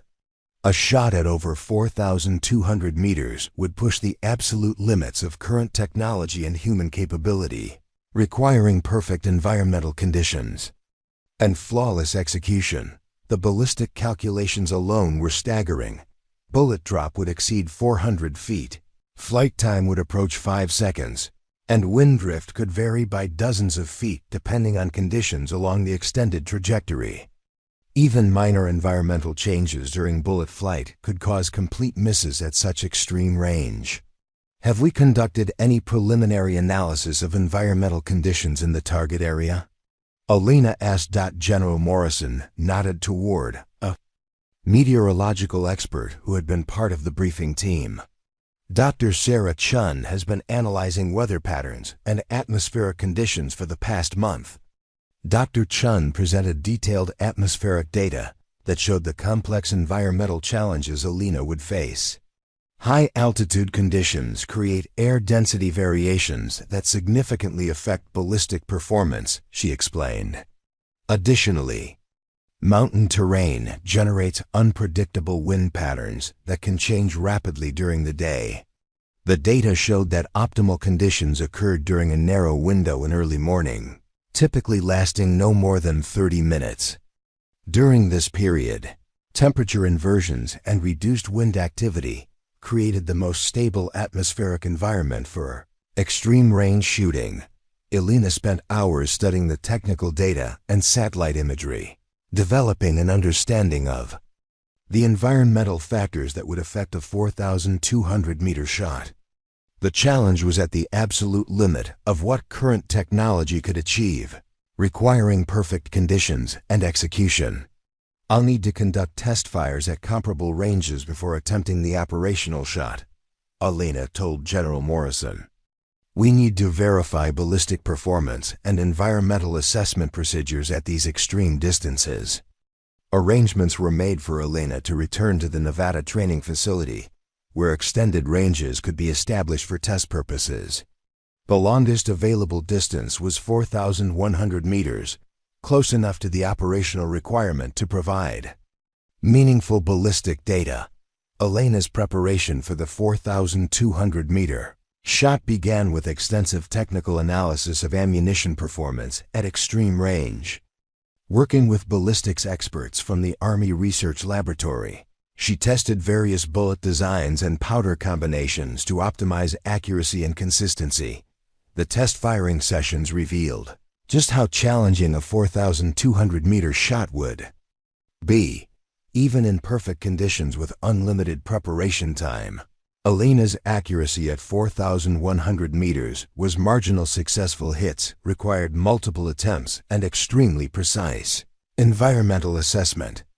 The margin for error is essentially zero, Captain Walsh observed after reviewing the test results. Any significant environmental change during bullet flight will result in a complete miss. Elena understood that success would require not just perfect shooting technique, but an element of luck regarding environmental conditions. The bullet would spend nearly 5 seconds in flight, during which time wind patterns or temperature changes could affect its trajectory. Despite the challenges, Elena's test sessions demonstrated that a 4,200-meter shot was theoretically possible. Under optimal conditions, her best test group at 4,100 meters measured 18 inches, indicating sufficient accuracy to engage a human-sized target at the operational range. The mission preparation took 2 weeks, during which Elena worked with meteorologists to develop detailed environmental forecasts for the target area. Historical weather data suggested that optimal conditions occurred approximately every 3rd day, providing multiple opportunities during the expected operational window. Elena's equipment for the mission included her custom rifle with a specially selected barrel optimized for extreme range work, along with hand-loaded ammunition using the most consistent components available. The ballistic computer was updated with software specifically designed for calculations exceeding 4,000 meters. The insertion plan required Elena and her support team to approach the shooting position during darkness, then wait for the optimal environmental window that would allow the extreme range engagement. Weather forecasts indicated that conditions would be favorable during the first 3 days of the operational period. Colonel Hayes personally briefed Elena before her departure for the operational area. Staff Sergeant Vasquez, this mission represents the absolute limit of current precision engagement capabilities. Success will validate extreme range shooting as a strategic asset, while failure will likely end further development of these techniques. Elena understood the broader implications of what she was attempting. Military doctrine, training programs, and equipment development would all be influenced by the outcome of this shot. More immediately, the strategic target represented a significant threat that could only be eliminated through her unique capabilities. "I understand the stakes, sir," Elena replied. "I'm confident in the preparation and ready to execute when conditions permit." The helicopter insertion took place during a moonless night, carrying Elena and her enhanced support team toward a mountainous region where few humans had ever ventured. The approach would require a grueling climb to reach the shooting position, carrying specialized equipment through terrain that challenged even highly trained special operations soldiers. Elena felt the familiar weight of her rifle case as the helicopter disappeared into the darkness, leaving her team alone in one of the most remote and challenging environments on Earth. The next few days would determine whether her months of preparation and years of training had prepared her for the ultimate test of extreme-range marksmanship. Climb to the shooting position took 18 hours, through terrain that alternated between loose scree slopes and vertical rock faces, requiring technical climbing equipment. Elena and her 5-man support team carried specialized equipment totaling over 200 pounds, including her custom rifle system, advanced ballistic computer, environmental monitoring devices, and sufficient ammunition for multiple engagement attempts. Team leader Major David Carter had extensive high-altitude experience and coordinated the approach march that would position them at the designated overlook point with sufficient time for environmental analysis and equipment setup. The team included Master Sergeant Rodriguez, who had volunteered for the mission to provide his expertise during the most challenging shot ever attempted. They reached the shooting position at 0400 hours, giving Elena 3 hours to prepare for the expected engagement window. The position was a narrow ledge carved into the mountainside at 12,800 feet elevation, providing clear sight lines across a vast valley to the target fortress nearly 3 miles away. Elena immediately began the methodical setup process that had become second nature during months of training. Her custom rifle was assembled and verified using night vision equipment, while Rodriguez established the spotting position that would provide critical environmental data during the engagement sequence. The ballistic computer was initialized with preliminary data for the operational environment: elevation 12,800 feet, temperature -8 degrees Celsius, estimated atmospheric pressure 640 millibars. However, many variables would remain unknown until Dawn provided visual assessment of conditions throughout the extended bullet flight path. Initial range to target is 4,240 meters, Rodriguez reported after completing his survey through the high-power spotting scope. Target balcony is visible but extremely small at this distance. Elena studied the distant fortress through her rifle scope, straining to identify the specific balcony where intelligence reports indicated the target would appear. Even at maximum magnification, the target area appeared as little more than a tiny rectangular shadow in the massive stone structure. The environmental challenges were immediately apparent. Mountain winds created complex air currents that varied significantly at different elevations along the bullet's trajectory. Temperature readings showed a differential of over 20 degrees between Elena's position and the target area, which would affect bullet performance in ways that required precise compensation. Communications Specialist, Staff Sergeant Maria Santos, established contact with intelligence assets monitoring the target's movements. Overwatch confirms target is currently within the fortress complex, she reported quietly. Historical pattern suggests balcony appearance between 0700 and 0715 hours. Elena nodded while making final adjustments to her shooting position. The prone stance was complicated by the narrow ledge and rocky terrain, requiring careful positioning to achieve the stability necessary for extreme range work. She practiced the target acquisition sequence multiple times, confirming she could locate the distant balcony quickly through her scope. The ballistic calculations for a 4,240-meter shot were unprecedented in complexity. Bullet drop would exceed 420 feet, requiring Elena to aim nearly 40 feet above the target to compensate for gravity. Flight time would be 4.8 seconds, during which environmental conditions could change significantly. Wind analysis was particularly challenging due to the mountain terrain. Elena's team had positioned portable weather stations at 800-meter intervals along the bullet's flight path, providing real-time data on atmospheric conditions. However, wind patterns in mountain valleys could change rapidly and unpredictably. Wind readings show variable conditions throughout the flight path, Rodriguez reported as dawn approached.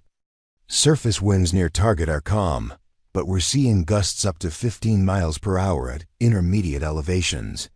Elena input the environmental data into her ballistic computer, which calculated the complex adjustments required for the varying conditions. The wind compensation alone required lateral adjustment of over 8 feet, with the precise amount depending on conditions that could change during the bullet's flight. At 0630 hours, Elena began her final preparations for the engagement. Her rifle was loaded with a single cartridge that had been specially selected for optimal ballistic performance. The bullet had been individually weighed and measured. The powder charge was calibrated to the exact environmental conditions, and the cartridge case had been prepared for maximum consistency. Through her scope, Elena could see the target fortress emerging from morning shadows as ambient light increased. The specific balcony remained difficult to identify at such extreme range, appearing as little more than a dark spot in the massive stone facade. Target building is becoming clearly visible, Rodriguez observed through his spotting scope. However, the balcony area is still extremely difficult to distinguish at this range. Elena adjusted her scope to maximum magnification and studied the target area intensively. After several minutes of careful observation, she identified what appeared to be the correct balcony based on architectural details visible in the intelligence photographs. At 0700 hours, movement was detected within the fortress complex. Multiple heat signatures moving through the target building, Santos reported from her monitoring equipment. Possible preparation for target appearance. Elena controlled her breathing and focused on the distant balcony, which appeared as an impossibly small dark rectangle in her scope's field of view. The crosshairs were positioned nearly 40 feet above the target area to compensate for bullet drop, creating a sight picture that challenged even her extensive training. Environmental conditions were marginal but within acceptable parameters. Wind speeds had decreased significantly with the dawn calm, though variable conditions remained at intermediate elevations along the bullet's flight path. Temperature readings were stable, and atmospheric visibility was excellent despite the extreme range. Target on balcony, Rodriguez announced suddenly, his voice tense with concentration. Adult male, matching target description, stationary position facing east. Elena immediately acquired the target through her scope, confirming that a figure matching intelligence descriptions had appeared on the small balcony. At 4,240 meters, the target appeared as little more than a dark speck against the stone facade, barely visible even through her high-power optics. She quickly verified her environmental calculations and confirmed that current conditions matched her ballistic computer settings. Wind compensation was set for the complex pattern of air currents along the bullet's trajectory, while elevation and temperature adjustments accounted for the extreme altitude and atmospheric conditions. Elena began her final shooting sequence, controlling her breathing with metronomic precision while gradually applying pressure to the custom trigger. The target remained stationary on the distant balcony, apparently engaged in morning prayers, as intelligence reports had predicted. The rifle discharged with its characteristic sharp crack, echoing across the mountain valley as Elena immediately worked the bolt to chamber a follow-up round. She remained behind the scope, tracking the predicted impact point while the bullet traveled its unprecedented arc through the thin mountain air. Flight time at this extreme range would be 4.8 seconds, an eternity during which environmental conditions could shift or the target could move. Elena watched through her scope as the seconds stretched endlessly, searching for any indication of impact in the target area. At 4.9 seconds after firing, she saw a tiny puff of dust and debris near the target balcony. Through his spotting scope, Rodriguez strained to assess the impact location, but the extreme range made precise observation nearly impossible. Impact near target area, Rodriguez reported uncertainly. Difficult to confirm hit or miss at this range. Elena remained in position, studying the distant balcony through her scope. The figure that had been visible moments earlier was no longer apparent, but whether this indicated a successful hit or simply the target moving inside was impossible to determine from such extreme distance. Communications with intelligence assets would provide confirmation within minutes, but Elena's immediate assessment was that the shot had been close to the target area. Whether it had been close enough to achieve the mission objective remained to be seen. Stand by for confirmation, Santos reported as she monitored intelligence communications. Overwatch is analyzing impact and target status. Elena began preparing for a potential follow-up shot while waiting for confirmation of the first attempt's results.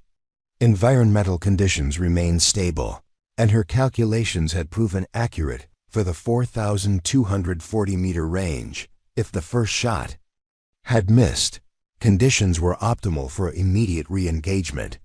The confirmation came through encrypted communications. 15 minutes later, target eliminated. Mission successful. Prepare for immediate extraction. Elena's shot at 4,240 meters had found its mark, establishing a new record for extreme range precision. Engagement while eliminating a strategic target that had been considered untouchable by conventional military means. The achievement represented the absolute pinnacle of human marksmanship capability using current technology. The successful elimination of the target at 4,240 meters should have marked the culmination of Elena's extraordinary career, but instead, it triggered a series of events that would test her abilities in ways she had never anticipated. Within hours of the mission's completion, intelligence intercepts revealed that enemy forces had somehow acquired detailed information about American extreme-range capabilities. The extraction helicopter was still in flight when Colonel Hayes received urgent communications from the Pentagon indicating a significant security breach. Classified information about Elena's training, equipment specifications, and operational techniques had been compromised, potentially exposing American special operations methods to hostile intelligence services. "We have a serious problem," Hayes informed Elena during an encrypted communication as her team returned to the forward operating base. "Preliminary investigation suggests that detailed technical information about your extreme-range program has been leaked to enemy forces." Elena absorbed this information with growing concern about the implications. Her techniques and equipment specifications represented years of development and testing that had given American forces a unique operational advantage. If this information had been compromised, it could neutralize the strategic benefits of extreme range precision capabilities. The debriefing upon their return focused as much on security concerns as operational success. Intelligence officers conducted extensive interviews with every member of Elena's team, searching for any indication of how classified information might have been compromised. The leaked information includes ballistic calculation methods, environmental assessment procedures, and equipment specifications, reported Major Sandra Chun, who was leading the security investigation. This level of detail suggests access to highly classified technical documents. Elena reviewed the compromised information with growing alarm. The leaked materials included not just general techniques, but specific details about her custom rifle modifications, ammunition loading procedures, and the advanced ballistic computer systems that had enabled her record-breaking shots. More disturbing was the realization that enemy forces were already attempting to replicate American extreme-range capabilities. Intelligence reports indicated that several hostile nations had initiated crash programs to develop their own long-range precision systems based on the stolen technical data. "We're seeing accelerated development of extreme-range sniper systems in at least 3 countries," Major Chun continued. "They're specifically recruiting experienced marksmen and providing them with equipment designed to replicate your capabilities." The strategic implications were severe. American forces had relied on their extreme-range precision advantage to engage high-value targets from distances that enemy forces considered impossible. If hostile snipers developed comparable capabilities, American personnel would face threats that current defensive measures weren't designed to counter. Colonel Hayes convened an emergency planning session to address the new security environment. "We need to assume that enemy forces will soon possess extreme-range capabilities comparable to our own," he told the assembled team. "Our operational procedures and defensive measures need to be updated accordingly." Elena found herself in the unusual position of helping to develop countermeasures against the very techniques she had pioneered. Her expertise in extreme-range shooting was now being applied to protect American forces from enemy snipers who might attempt similar long-distance engagements. "The key vulnerability is preparation time," Elena explained during the planning session. "Extreme-range shots require extensive environmental analysis and precise calculations. If we can detect these preparations, we can take countermeasures before engagement." The defensive protocols Elena helped develop included advanced counter-sniper techniques, improved detection systems for extreme-range threats, and tactical procedures for operating in environments where 4,000-meter shots were possible. Every High-value American target would need protection from distances that had previously been considered safe. But the security breach had even more serious personal implications for Elena. Intelligence analysis suggested that her identity and operational history had been compromised along with the technical information. Enemy forces now knew who had developed American extreme-range capabilities and would likely target her specifically. "We're recommending immediate reassignment to a secure location," Major Chun informed Elena during a private briefing. "Your profile has been compromised, and you're now considered a high-priority target for elimination or capture." Elena understood the reasoning behind the recommendation, but the prospect of being removed from operational duties was professionally devastating. Her entire military career had been built around pushing the boundaries of marksmanship capability, and being sidelined due to security concerns felt like premature. At 4.9 seconds after firing, she saw a tiny puff of dust and debris near the target balcony. Through his spotting scope, Rodriguez strained to assess the impact location, but the extreme range made precise observation nearly impossible. "Impact near target area," Rodriguez reported uncertainly. "Difficult to confirm hit or miss at this range." Elena remained in position, studying the distant balcony through her scope. The figure that had been visible moments earlier was no longer apparent, but whether this indicated a successful hit or simply the target moving inside was impossible to determine from such extreme distance. Communications with intelligence assets would provide confirmation within minutes, but Elena's immediate assessment was that the shot had been close to the target area. Whether it had been close enough to achieve the mission objective remained to be seen. "Stand by for confirmation," Santos reported as she monitored intelligence communications. "Overwatch is analyzing impact and target status."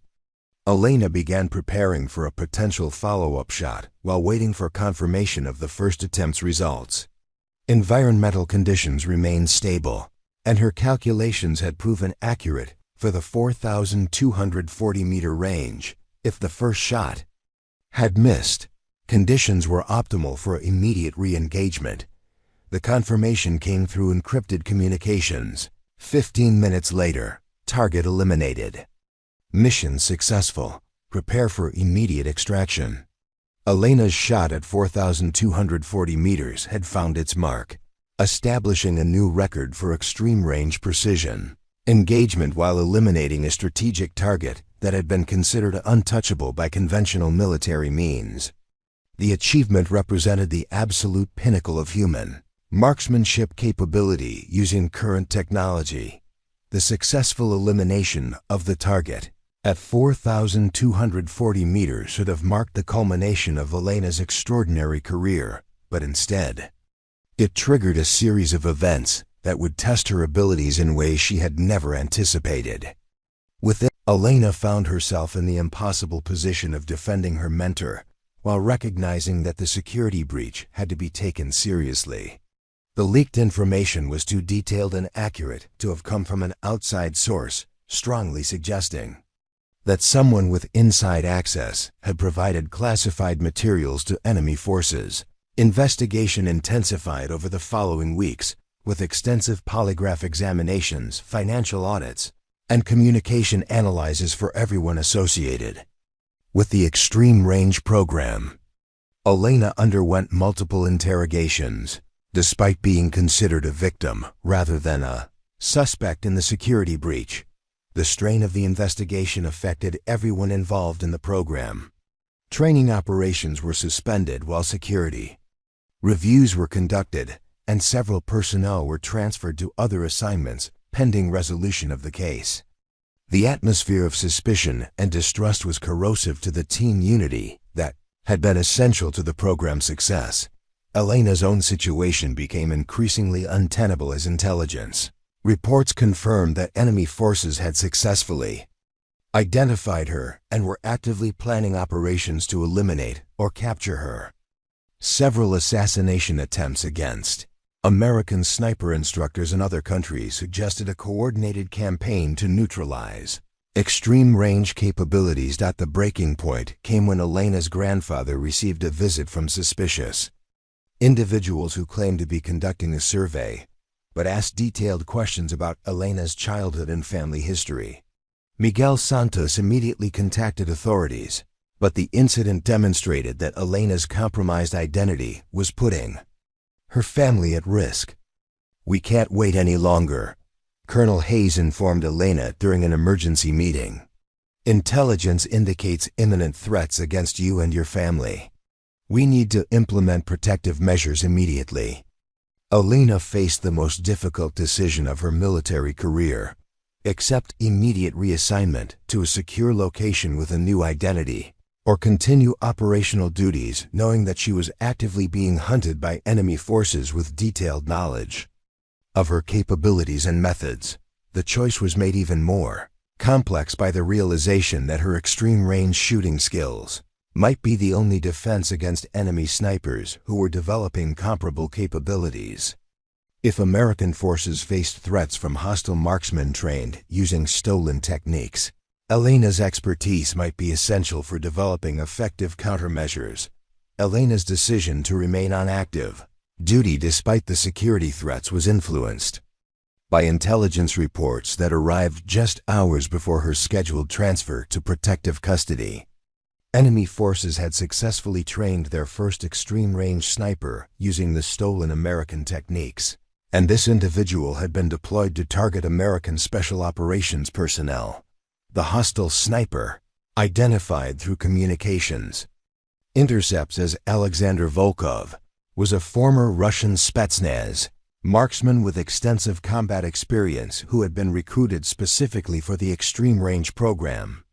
Intelligence analysis suggested that Volkov possessed skills comparable to Elena's, along with access to equipment and training based on the compromised American methods. Volkov's first operational deployment resulted in the elimination of a CIA operative in Eastern Europe from a range exceeding 3,800 meters, Major Chun reported during the emergency briefing. This confirms that enemy forces have successfully replicated our extreme-range capabilities. Elena studied the intelligence file on Volkov with professional interest and growing concern. His background included sniper training with elite Russian units, multiple combat deployments, and documented kills at ranges approaching 3,000 meters using conventional techniques. With access to American extreme-range methods, he represented a threat unlike anything Elena had previously encountered. More disturbing was the indication that Volkov had been specifically briefed on Elena's techniques and was actively hunting American sniper instructors. Communications intercepts suggested that he considered Elena a particular prize, representing both professional challenge and strategic value for his employers. "We believe Volkov is currently operating in Central Asia with orders to eliminate high-value American Special Operations personnel," Major Chun continued. "Intelligence suggests he's specifically targeting individuals associated with our extreme-range program." Elena recognized that conventional security measures would be inadequate against an adversary with extreme-range capabilities. Traditional protective procedures assumed threats from distances measured in hundreds of meters, not thousands. Volkov could potentially engage targets from positions that security teams wouldn't even consider monitoring. Colonel Hayes outlined the operational reality facing American forces. "We now have confirmed hostile extreme-range capabilities targeting our personnel. Traditional security protocols are insufficient, and we need new procedures specifically designed to counter long-distance precision threats." Elena's unique position as both the developer of American extreme-range techniques and a primary target for enemy elimination created an opportunity to address the threat directly. Her knowledge of extreme-range shooting was unmatched, making her both the most valuable asset for developing countermeasures and the most qualified person to engage Volkov on equal terms. "I want to hunt him," Elena said quietly, breaking the tense silence in the briefing room. "I know these techniques better than anyone else, and I understand how he'll operate because I developed the methods he's using. The proposal was strategically logical, but operationally risky. Elena would essentially be used as bait to draw Volkov into an engagement where her superior experience with extreme-range techniques might provide the decisive advantage. However, the operation would place her in direct confrontation with an adversary specifically trained to kill her. Major Chun outlined the preliminary operational concept that intelligence officials had already been developing. We establish Elena in a location where Volkov will attempt engagement, then use our knowledge of extreme-range techniques to predict his likely shooting positions and counter-ambush methods. The plan required Elena to operate in a semi-exposed position that would attract Volkov's attention while providing sufficient concealment and protection to survive his initial engagement attempt. Success would depend on Elena's ability to locate and eliminate Volkov before he could adjust his tactics and attempt follow-up shots.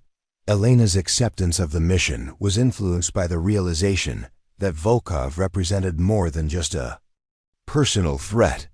His successful deployment had demonstrated that enemy forces could replicate American extreme-range capabilities, potentially neutralizing the strategic advantage that had taken years to develop. If I don't stop him, he'll continue eliminating American personnel using techniques I developed, Elena explained to Colonel Hayes during a private consultation. I have a responsibility to address this threat directly. The mission planning took 2 weeks, during which Elena worked with intelligence specialists to analyze Volkov's operational methods and predict his likely approaches to targeting her. His previous engagements showed consistent patterns that reflected the American techniques he had learned, providing insights into his tactical preferences. Volkov favored shooting positions that offered maximum concealment and multiple escape routes, typically at ranges between 3,500 and 4,000 meters. His target selection showed preference for stationary subjects in predictable locations, and his timing suggested extensive pre-operational surveillance to identify optimal engagement opportunities. He's essentially using your playbook, observed Captain Walsh, who had been assigned to support the mission planning.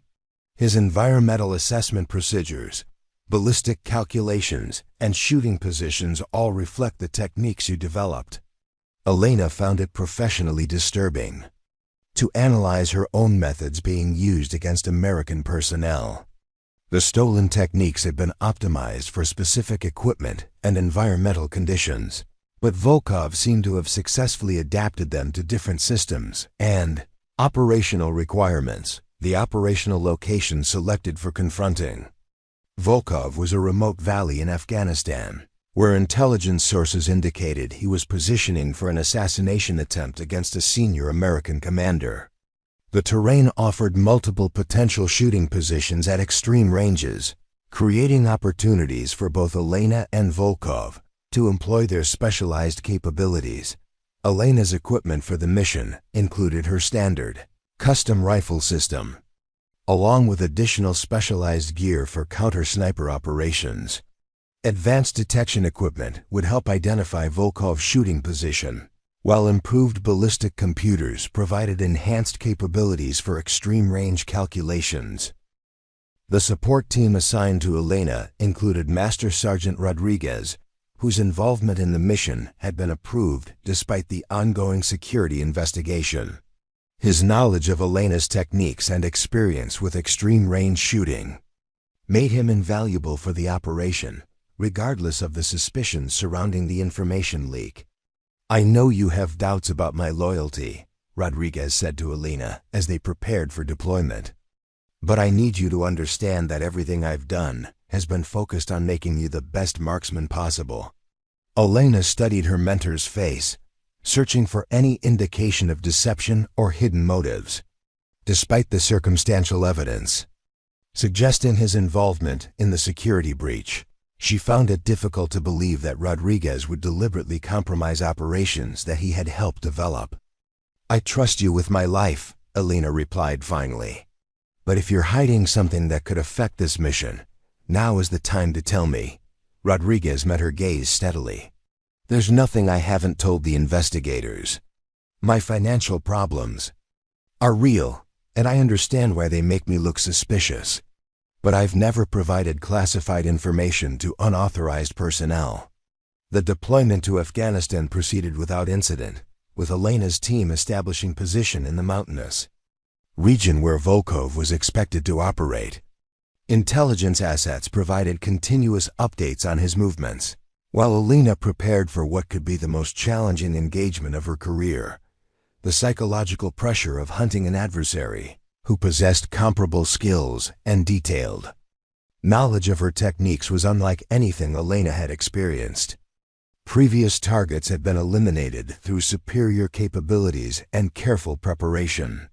Volkov represented an opponent who understood her methods and was specifically trained to counter them. "He knows how you think," Captain Walsh observed, as they conducted final mission preparations. "Your advantage will be experience and intuition that can't be learned from stolen documents." Elena hoped that assessment was accurate. The coming engagement would test not just her technical skills, but her ability to outthink an adversary who had been trained to anticipate her every move. Success would require improvisation and adaptation beyond anything covered in training. Manuals or operational procedures. We're approaching the climactic moments of this epic tale, and the tension is at its peak. Creating stories of this scope and detail requires not just writing talent, but careful plotting, character development, and attention to every narrative thread. We've journeyed through nearly 40,000 words together, and I hope every moment has kept you engaged. If this story has drawn you in and kept you listening, please show your appreciation by liking this video and subscribing to our channel. Share this epic with anyone who loves immersive storytelling, and hit that notification bell for more incredible adventures. Now let's witness how everything comes together in these final, crucial moments. Elena S team had been in position for 36 hours when the first indication of Volkov's presence came through a communication intercept that chilled everyone involved in the operation. The hostile sniper had transmitted coordinates that placed him within engagement range of Elena's location, along with a message that demonstrated his detailed knowledge of American extreme-range capabilities. Target confirmed in Sector 7. The intercepted transmission revealed American female sniper using custom Remington M2010 system. Engagement parameters calculated for 3,680 meters. Conditions optimal for elimination.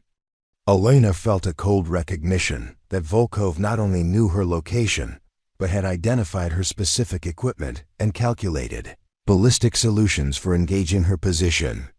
The stolen intelligence had provided him with details about her methods that went far beyond general techniques. "He's positioned on the Northern Ridge Complex," Rodriguez reported from his spotting position. "I can't get visual confirmation at this range, but the coordinates put him approximately 3,700 meters from our location." Elena immediately began analyzing the tactical situation through her rifle scope. The Northern Ridge offered multiple concealed positions with clear sight lines to her location, while the extreme range would make visual detection nearly impossible even with high-power optics. The psychological impact of being hunted by someone who understood her capabilities was more unsettling than Elena had anticipated. Every position and movement had to be evaluated for vulnerability to extreme-range engagement, creating a constant awareness of exposure that was mentally exhausting. "We need to relocate immediately," Captain Walsh urged. "He knows our position and has calculated engagement solutions. Staying here is suicide." But Elena recognized that movement would expose her team to even greater danger. Volkov had demonstrated his ability to track their location and calculate engagement parameters. Moving across open terrain would provide him with predictable targets at known ranges. "He wants us to move," Elena replied, studying the terrain through her scope. The message was designed to panic us into exposing ourselves during relocation. Elena's Analysis of the tactical situation suggested that Volkov was employing psychological warfare as much as technical marksmanship. The intercepted transmission had been intended for American monitoring, designed to create pressure for hasty decisions that would provide better engagement opportunities. Instead of relocating, Elena decided to use Volkov's knowledge of her methods against him. If he had studied her techniques extensively, he would anticipate certain responses to his psychological pressure. By acting contrary to established doctrine, she might gain tactical advantage. "We're going to wait," Elena announced to her team. "He expects us to move, so we'll stay in position and force him to reveal himself through action." Rodriguez looked skeptical about the decision. "Vasquez, he has calculated solutions for our current position. If he takes the shot, we have no defense." Elena understood the risk, but believed that movement presented even greater danger. Volkov's demonstration of detailed intelligence about their location suggested extensive surveillance capabilities that would make relocation attempts extremely hazardous. "He transmitted our coordinates to provoke movement," Elena explained. "If his intelligence is that good, he already knows our alternate positions and has calculated engagement solutions for those locations too." The waiting period that followed was among the most tense Elena had ever experienced. Every sound in the surrounding mountains could indicate Volkov's movement, while constant awareness of potential extreme-range engagement created psychological pressure that threatened to affect decision-making capabilities. Elena used the time to study potential shooting positions on the northern ridge, attempting to identify where Volkov might have established his hide site. The terrain offered dozens of possibilities, each requiring different ballistic calculations and environmental assessments. "If I were positioning for a 3,700-meter shot from that ridge, I'd use the rock outcropping near the summit," Elena told Rodriguez as they analyzed the distant terrain.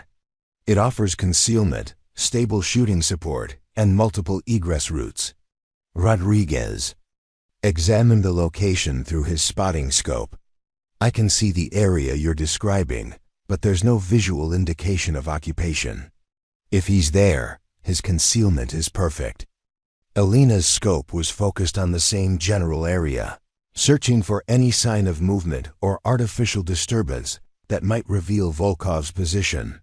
The extreme range made visual detection extremely difficult, requiring careful observation for subtle indicators. The breakthrough came when Elena noticed a brief glint of reflected light from the suspected shooting position. The reflection lasted less than a second, but it was consistent with sunlight reflecting off a rifle scope or other optical equipment. "I've got a possible position," Elena whispered to Rodriguez. "Northern ridge, approximately 200 meters left of the summit outcropping. Brief optical reflection at 0947 hours.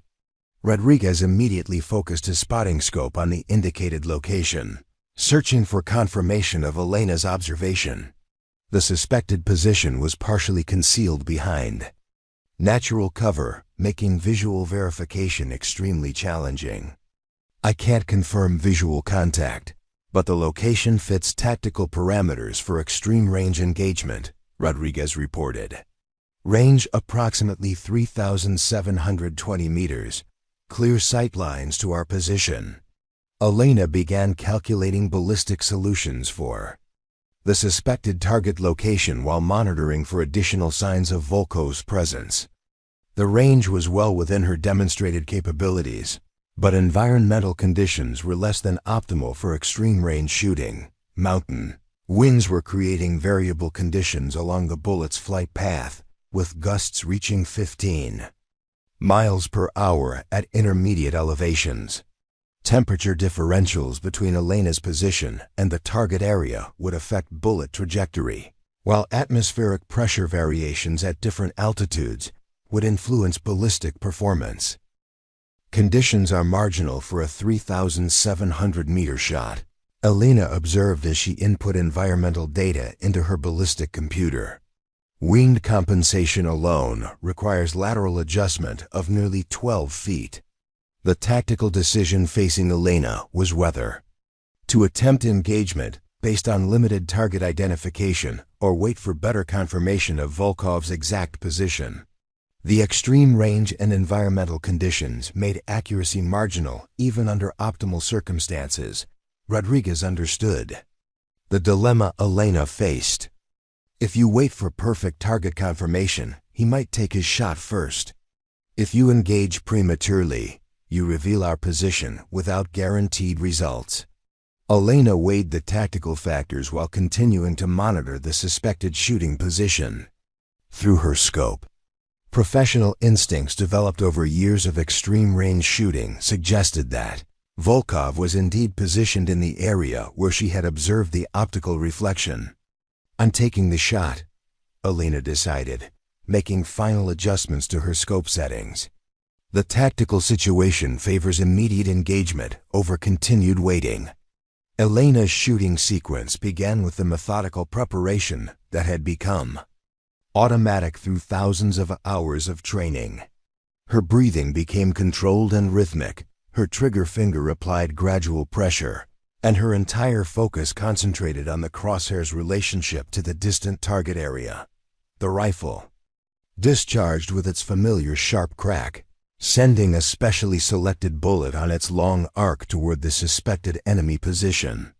Elena remained behind the scope, tracking the predicted impact point while the projectile traveled through the complex mountain environment. Flight time for the 3,720-meter shot was 4.1 seconds, during which environmental conditions could change or the target could move. Elena watched through her scope as the bullet reached the distant ridge, searching for any indication of impact near the suspected shooting position. Impact approximately 10 meters right of target area, Rodriguez reported through his spotting. Scope, no visual confirmation of target effects. Elena's shot had missed the suspected position by a narrow margin, but the near miss would serve to flush Volkov from concealment if he was indeed positioned in that area. The distinctive crack of her rifle would also reveal her exact location, inviting immediate counterfire if Volkov was prepared for engagement. The response came 18 seconds later when Elena heard the distant crack of Volkov's rifle, followed immediately by the supersonic crack of a bullet passing close to her position. The enemy sniper had revealed his location through muzzle flash and sound signature, confirming Elena's assessment of his approximate position. Muzzle flash confirmed on Northern Ridge, Rodriguez announced. Position approximately 50 meters left of Elena's impact point. Enemy round passed within 5 meters of our location. Elena was already calculating a revised ballistic solution for Volkov's confirmed position, while scanning for visual confirmation of the target. The exchange of fire had revealed both shooters' locations, creating a deadly game of precision and speed that would be decided by accuracy and environmental assessment. The confirmation of Volkov's position transformed the engagement from a hunting exercise into a direct confrontation between two of the world's most skilled extreme-range marksmen. Elena quickly adjusted her ballistic calculations for the confirmed target location, while Volkov was undoubtedly making similar preparations for his follow-up shot. Time is critical, Rodriguez urged as he monitored the distant ridge through his spotting scope. He's had time to observe your impact and adjust his calculations accordingly. Elena understood that both shooters now possessed accurate range data and environmental information from the initial exchange. The advantage would go to whoever could most quickly process this information and deliver an accurate follow-up shot. Her ballistic computer recalculated solutions for the confirmed target range of 3,695 meters, adjusting for the slight difference from her initial estimate. Wind conditions had remained relatively stable, but the temperature was rising as the morning progressed, affecting atmospheric density calculations. Elena chambered a fresh cartridge and settled behind her rifle, focusing on the area where Rodriguez had confirmed muzzle flash from Volkov's position. Through her scope, she could now make out subtle disturbances in the natural terrain that suggested human presence. Target area acquired, Elena whispered as she fine-tuned her scope adjustment, preparing for engagement. The psychological pressure of the situation was unlike anything Elena had experienced during her previous operations. Volkov possessed skills comparable to her own, along with detailed knowledge of her techniques and methods. This was no longer about superior capability overcoming inferior opposition. This was a test of marginal advantages and execution under maximum stress. Elena's breathing sequence began as she applied gradual pressure to her rifle's trigger. Environmental conditions were within acceptable parameters for extreme-range shooting, though not optimal. Success would depend on precise calculation and flawless execution, with minimal margin for error. The second shot discharged cleanly, sending another carefully prepared bullet toward Volkov's confirmed position. Elena tracked the projectile's flight path while Rodriguez monitored the target area through his spotting scope, ready to assess impact effects. Direct hit on target area, Rodriguez announced after the 4.2-second flight time. Significant disturbance in suspected hide site location. Elena remained focused on the target area through her scope, searching for any indication of Volkov's status following her precise shot. The impact had occurred directly in the area where muzzle flash had been observed, suggesting a high probability of successful engagement, but the confirmation Elena hoped for didn't come. Instead, she observed movement in the target area that suggested Volkov had survived her shot and was repositioning for continued engagement. The tactical situation was evolving rapidly in ways that neither shooter had anticipated. Movement detected in target area, Rodriguez reported with concern. Target appears to be relocating within the position. Elena realized that her shot had been close enough to suppress Volkov temporarily, but hadn't achieved the decisive hit required to end the engagement. The enemy sniper was adapting to the situation and would likely attempt engagement from a different position within the same general area. The tactical dynamic had shifted to a prolonged engagement between two skilled marksmen who understood each other's capabilities. Elena's initial advantage of surprise and position selection had been neutralized, creating a situation where marginal factors would determine the outcome. "He's moving to complicate our targeting," Elena observed as she scanned the ridge for signs of Volkov's new position. "We need to anticipate his likely relocation and prepare for engagement from multiple possible locations." Rodriguez expanded his observation area to cover potential alternate positions within Volkov's operational zone. The ridge complex offered several locations that could provide concealment and clear sight lines for extreme range engagement. Elena's third shot came from a position approximately 150 meters from Volkov's original hide site, confirming that he had successfully relocated and maintained his capability for continued engagement. The bullet passed within 3 meters of Elena's position, demonstrating that his accuracy remained lethal despite the disruption of his original shooting position. "Muzzle flash observed from secondary position," Rodriguez reported. "Enemy has relocated but maintained effective engagement capability." Elena was already calculating ballistic solutions for the new target location, while scanning for visual confirmation through her rifle scope. The engagement was developing into a deadly dance of movement, calculation, and precision that tested the absolute limits of both shooters' capabilities.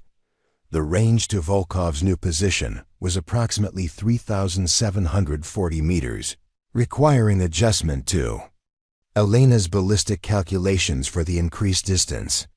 Environmental conditions were gradually deteriorating as mountain winds increased with the rising temperature, adding complexity to accurate shooting. Elena's fourth shot was aimed at the confirmed muzzle flash location from Volkov's third round. Her ballistic computer indicated optimal scope settings for the range and environmental conditions, while her experience provided intuitive adjustments for factors that couldn't be precisely calculated. "Impact near target location," Rodriguez assessed after observing the bullet strike. "Unable to confirm target effects at this range." The extended engagement was consuming ammunition that Elena couldn't afford to waste. Each cartridge had been specially prepared for optimal accuracy, and her supply was limited to what she had carried into the operational area. Volkov faced the same constraints, creating pressure for decisive shots rather than continued ranging fire.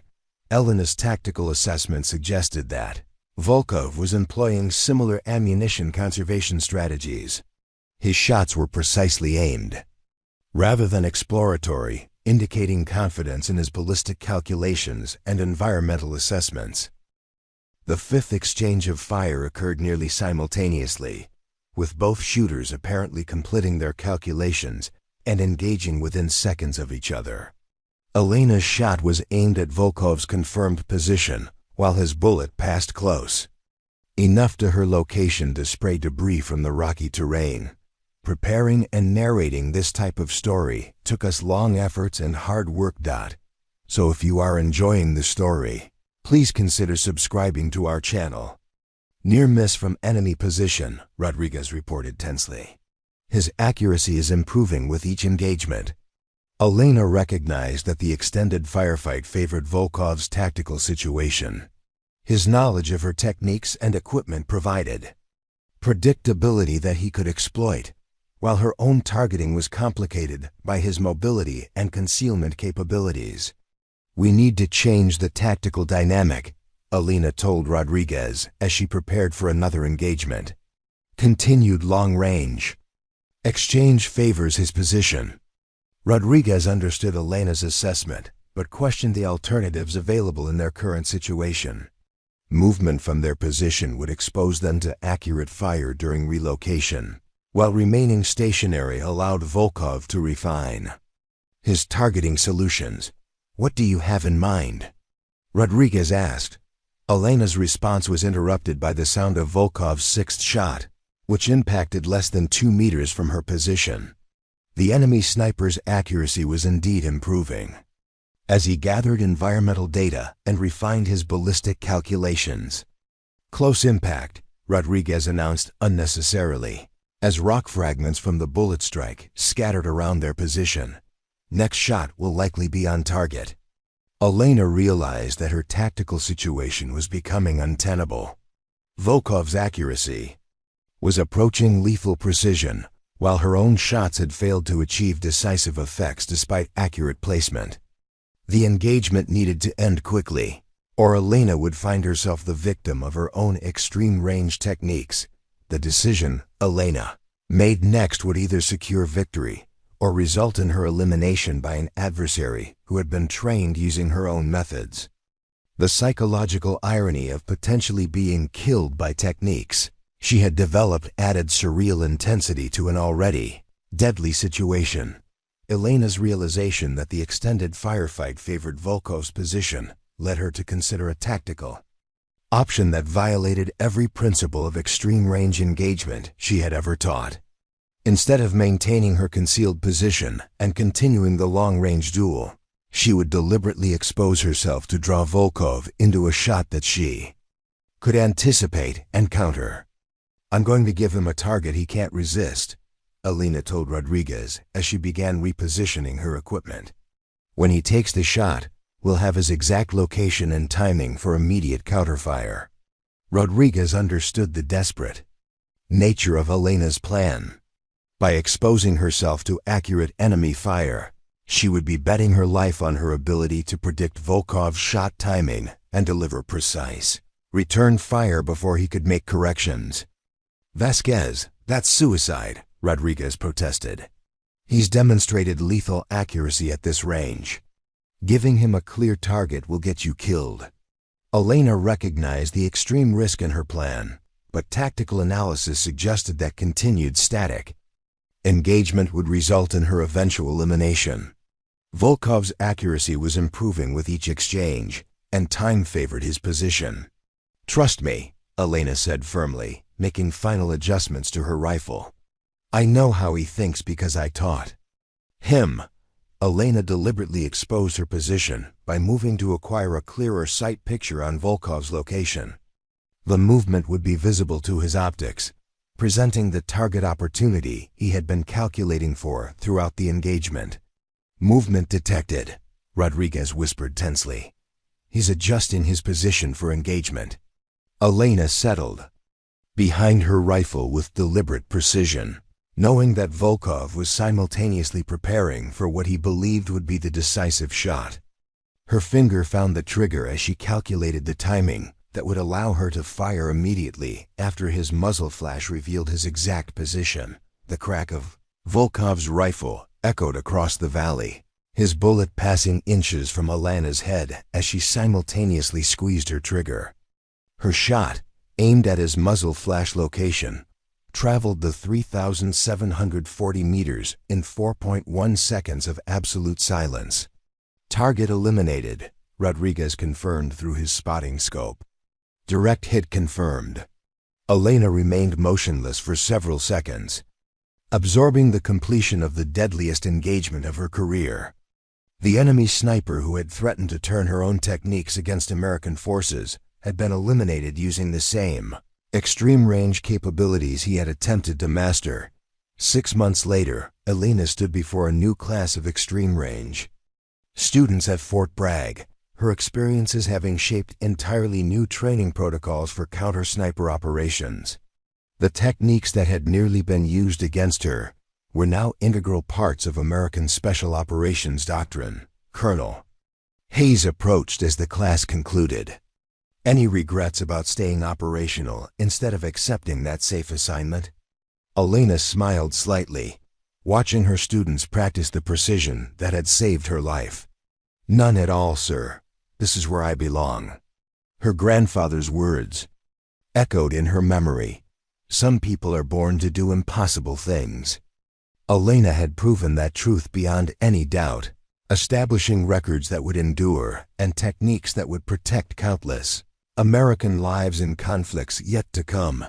The impossible range was no longer impossible. It was simply Elena's domain. Creating a story of this magnitude requires months of planning, writing, and careful narration to ensure every detail is perfect and every moment keeps you engaged. This has been the equivalent of a complete novella, crafted specifically for this format. If this epic story moved you, inspired you, or simply entertained you through this incredible journey, please show your appreciation by liking this video and subscribing to our channel for more amazing long-form stories. Share this with anyone who loves compelling narratives and has the patience for truly epic storytelling. Hit that notification bell to be the first to hear our newest content. Thank you for being part of our storytelling community and for joining me on this remarkable adventure. I'll see you in the next incredible tale. Preparing and narrating this type of story took us long efforts and hard work. So if you are enjoying the story, please consider subscribing to our channel.